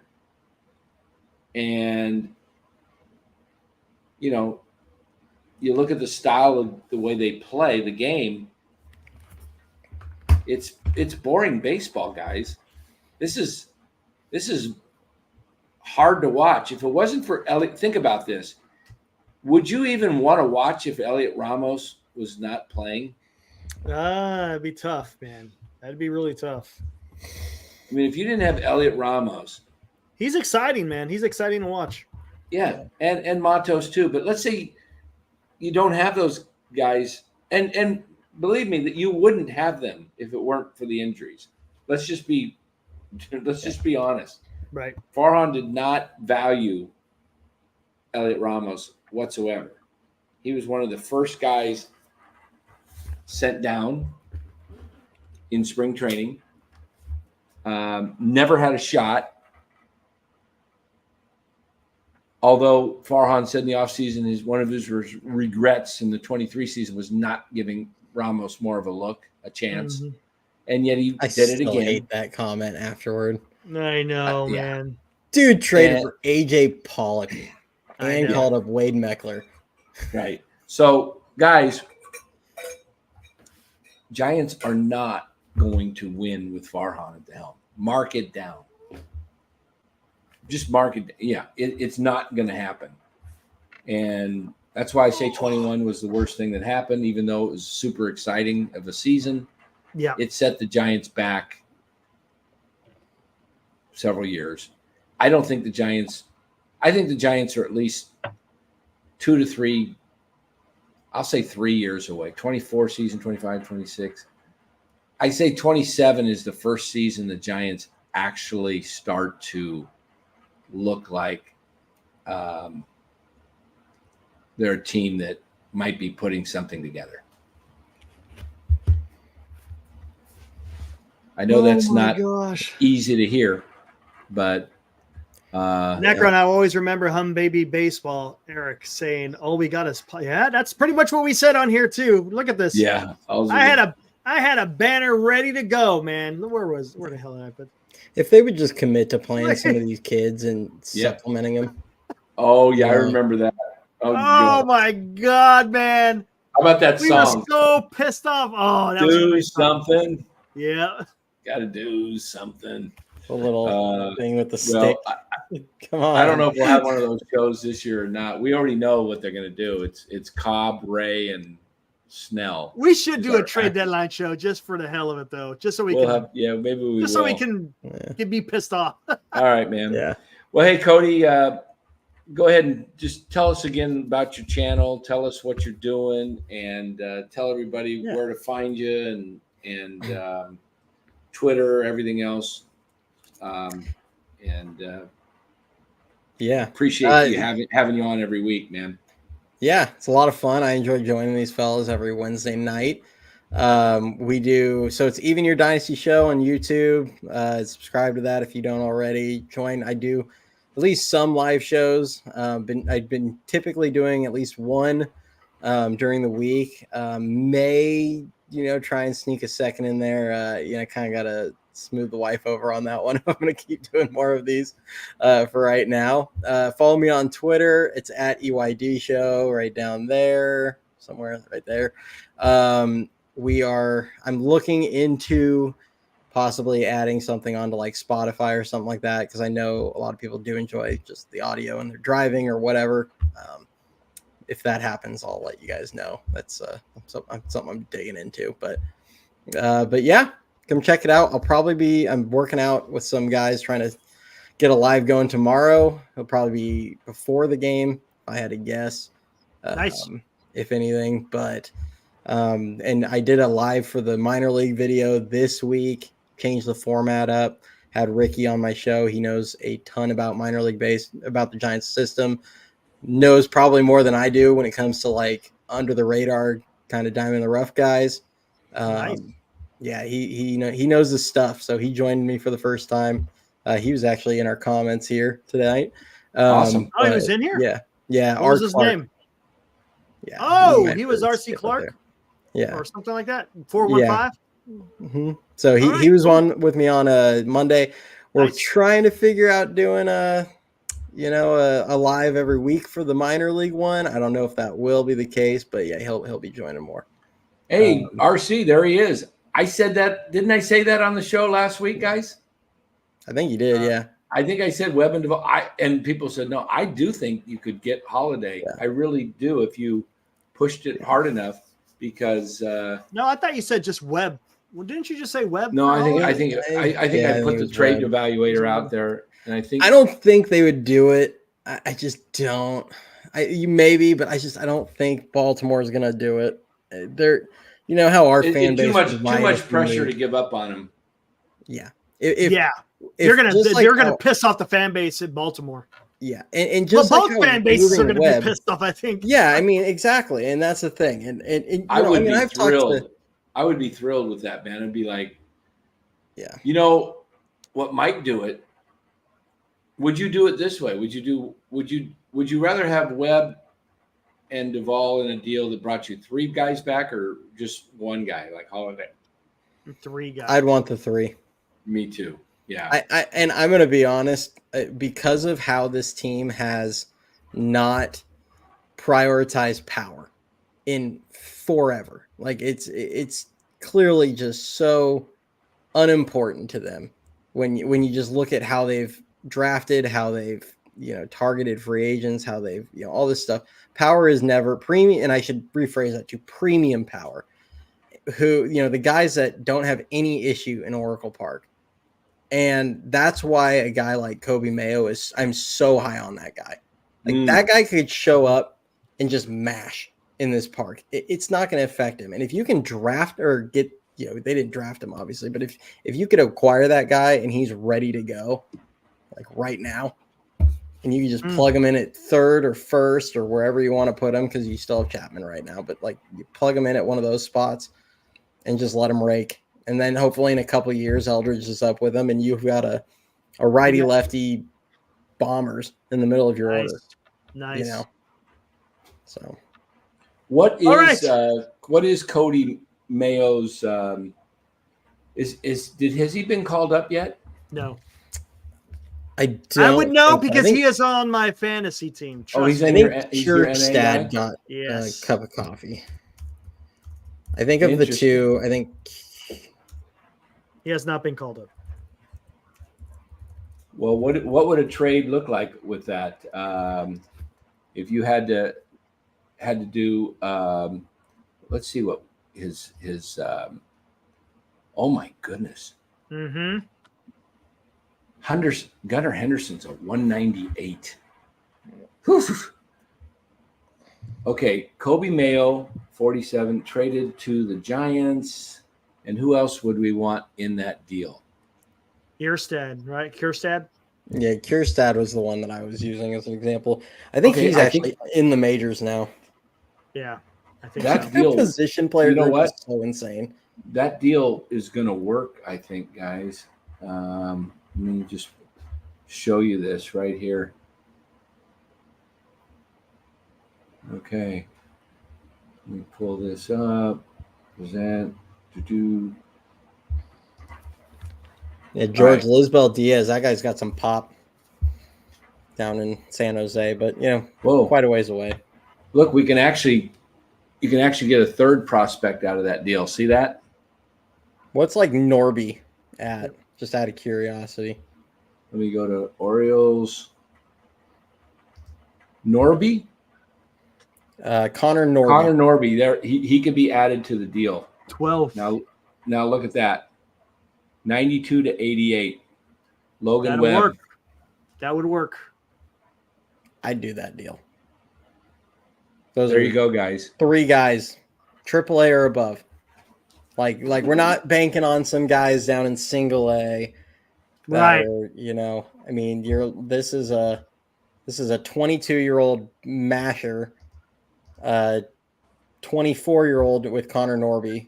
That's got grades out well across the board. He's a 50 grade in every tool.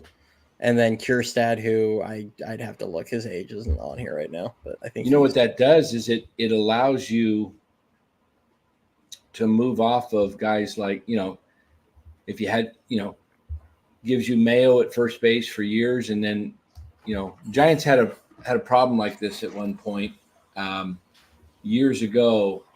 The guy by the name of Willie McCovey and Orlando Cepeda. Nice problem to have. Mm-hmm. If you got Bryce Eldridge and Kobe Mayo, one's either becomes a DH or you rotate him DH first base, or you trade for something even bigger.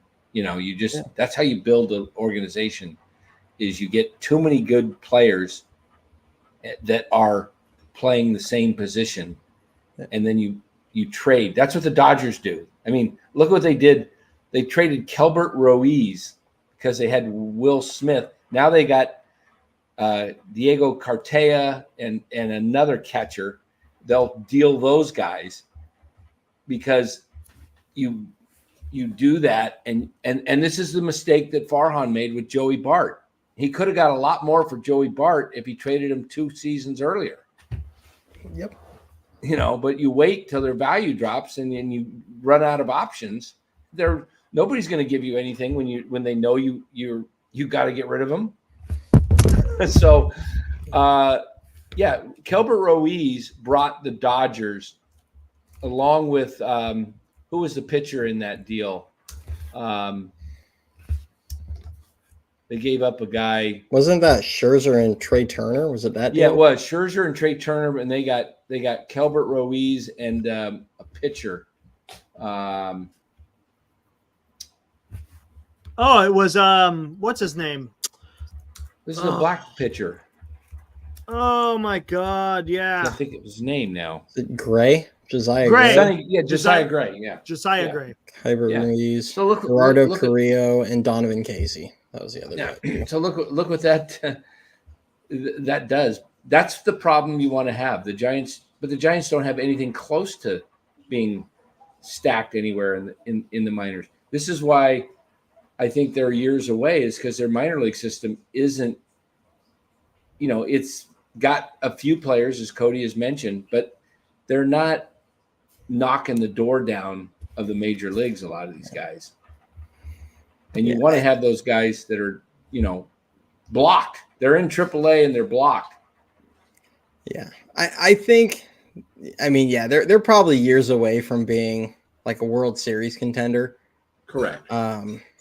Where I kind of struggle with it is, and I think I know Eric and I talked about this yesterday. I think they do have, they could be competitive with a crop of young players if they actually move off some of these guys and clear a spot for Matos, clear a spot for, let Wisely play second every day. Move a couple of these guys, Tyro, Conforto, whatever, move a couple of these guys, just get a middle of the road prospect back, whatever you get. And, you go into next season and you've got Webb, Ray, hopefully a healthy Ray by then, which a healthy Ray, his last 3 full seasons, his lowest inning count was 174. So, he historically has eaten up innings. And I think he threw 193 and 189 the other 2 years. So, that's a guy up atop the rotation with Webb that's going to actually eat up some innings. And then, if we feel good about the rest of the pitching staff, hopefully next year, you can roll with Ramos and Matos and Lee and, make a signing of a guy like Ha-Seong Kim that can play wherever you don't have someone, because he's elite defensively at second, short, and third. So wherever you don't feel good about a guy, stick him there. And, I think they could at least be a competitive team. And I do think there is value in winning, even if it's, I don't like chasing 83 wins with the veteran-laden roster, but I don't mind chasing, 85 wins, playing a bunch of kids. Like, that's fine. So, yeah. Well, we'll close out with this. The Padres did end up beating the Dodgers 12-4 tonight. You mean the Diamondbacks? I mean, the Diamondbacks. What did I say? The Dodgers beat the LA. What did I say? You said the Padres beat the Dodgers. Oh, Padres. Okay. The Diamondbacks beat the Dodgers 12-4 tonight. So they jump ahead of the Giants. That's just, half a game. But you could see right there the standings of the wild card. The Giants, only 6.5 back, from the first wild card. But it's they've been jockeying up and down. As Cody said, they need to go 6-4 in their final 10 games. They're 3 under 500 right now. 5-5 gets them exactly where they're at. They would finish the first half at 47-50. If they go 4-6, they're going to be 46-51. That's kind of rough.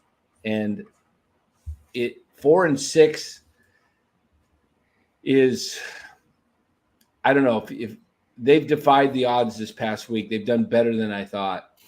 So I'll give them credit. But 4-6 to me feels like a more realistic closeout, because I think winning tomorrow is going to be tough. And I think winning more than one game in Cleveland is going to be tough. they just got us. If somehow they can go 3-3 on this 6-game trip, I don't think it'll be too tough tomorrow. Charlie Morton isn't elite or anything. They could get. He's not. He's not. But you're. It's still you're playing a team that's on the road that's used to winning.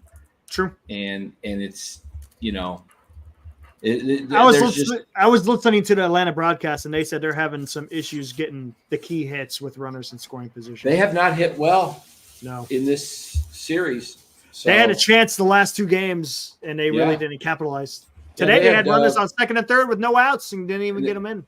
Didn't get him in. That was well played by the Giants. So, hey guys, we'll be back tomorrow night. Then I guess the 8:30, Eric? 8:30 tomorrow. All right. What time is it tomorrow?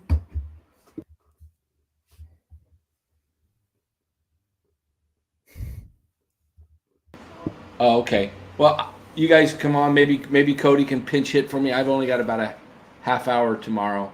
All right, at no worries. 8:30. So got If some not, lunch plans. if you can't make it, Cody, it's no problem. I could cover it for a while. I'll get someone in here. Yeah, somebody will come in. So, I think it depends. I may be over at my mom's tomorrow night, good. so we'll see. Worries. For the 4th. Yeah. All good. All right, guys. Well, thanks for joining. Have a safe 4th of July. If you're messing with fireworks, always be careful. And if you got take animals, a moment to understand what the 4th of July is really about. It's not about barbecues and fireworks. There's more to it. Please. That's all I ask. Yeah. From our military historian here. Yes.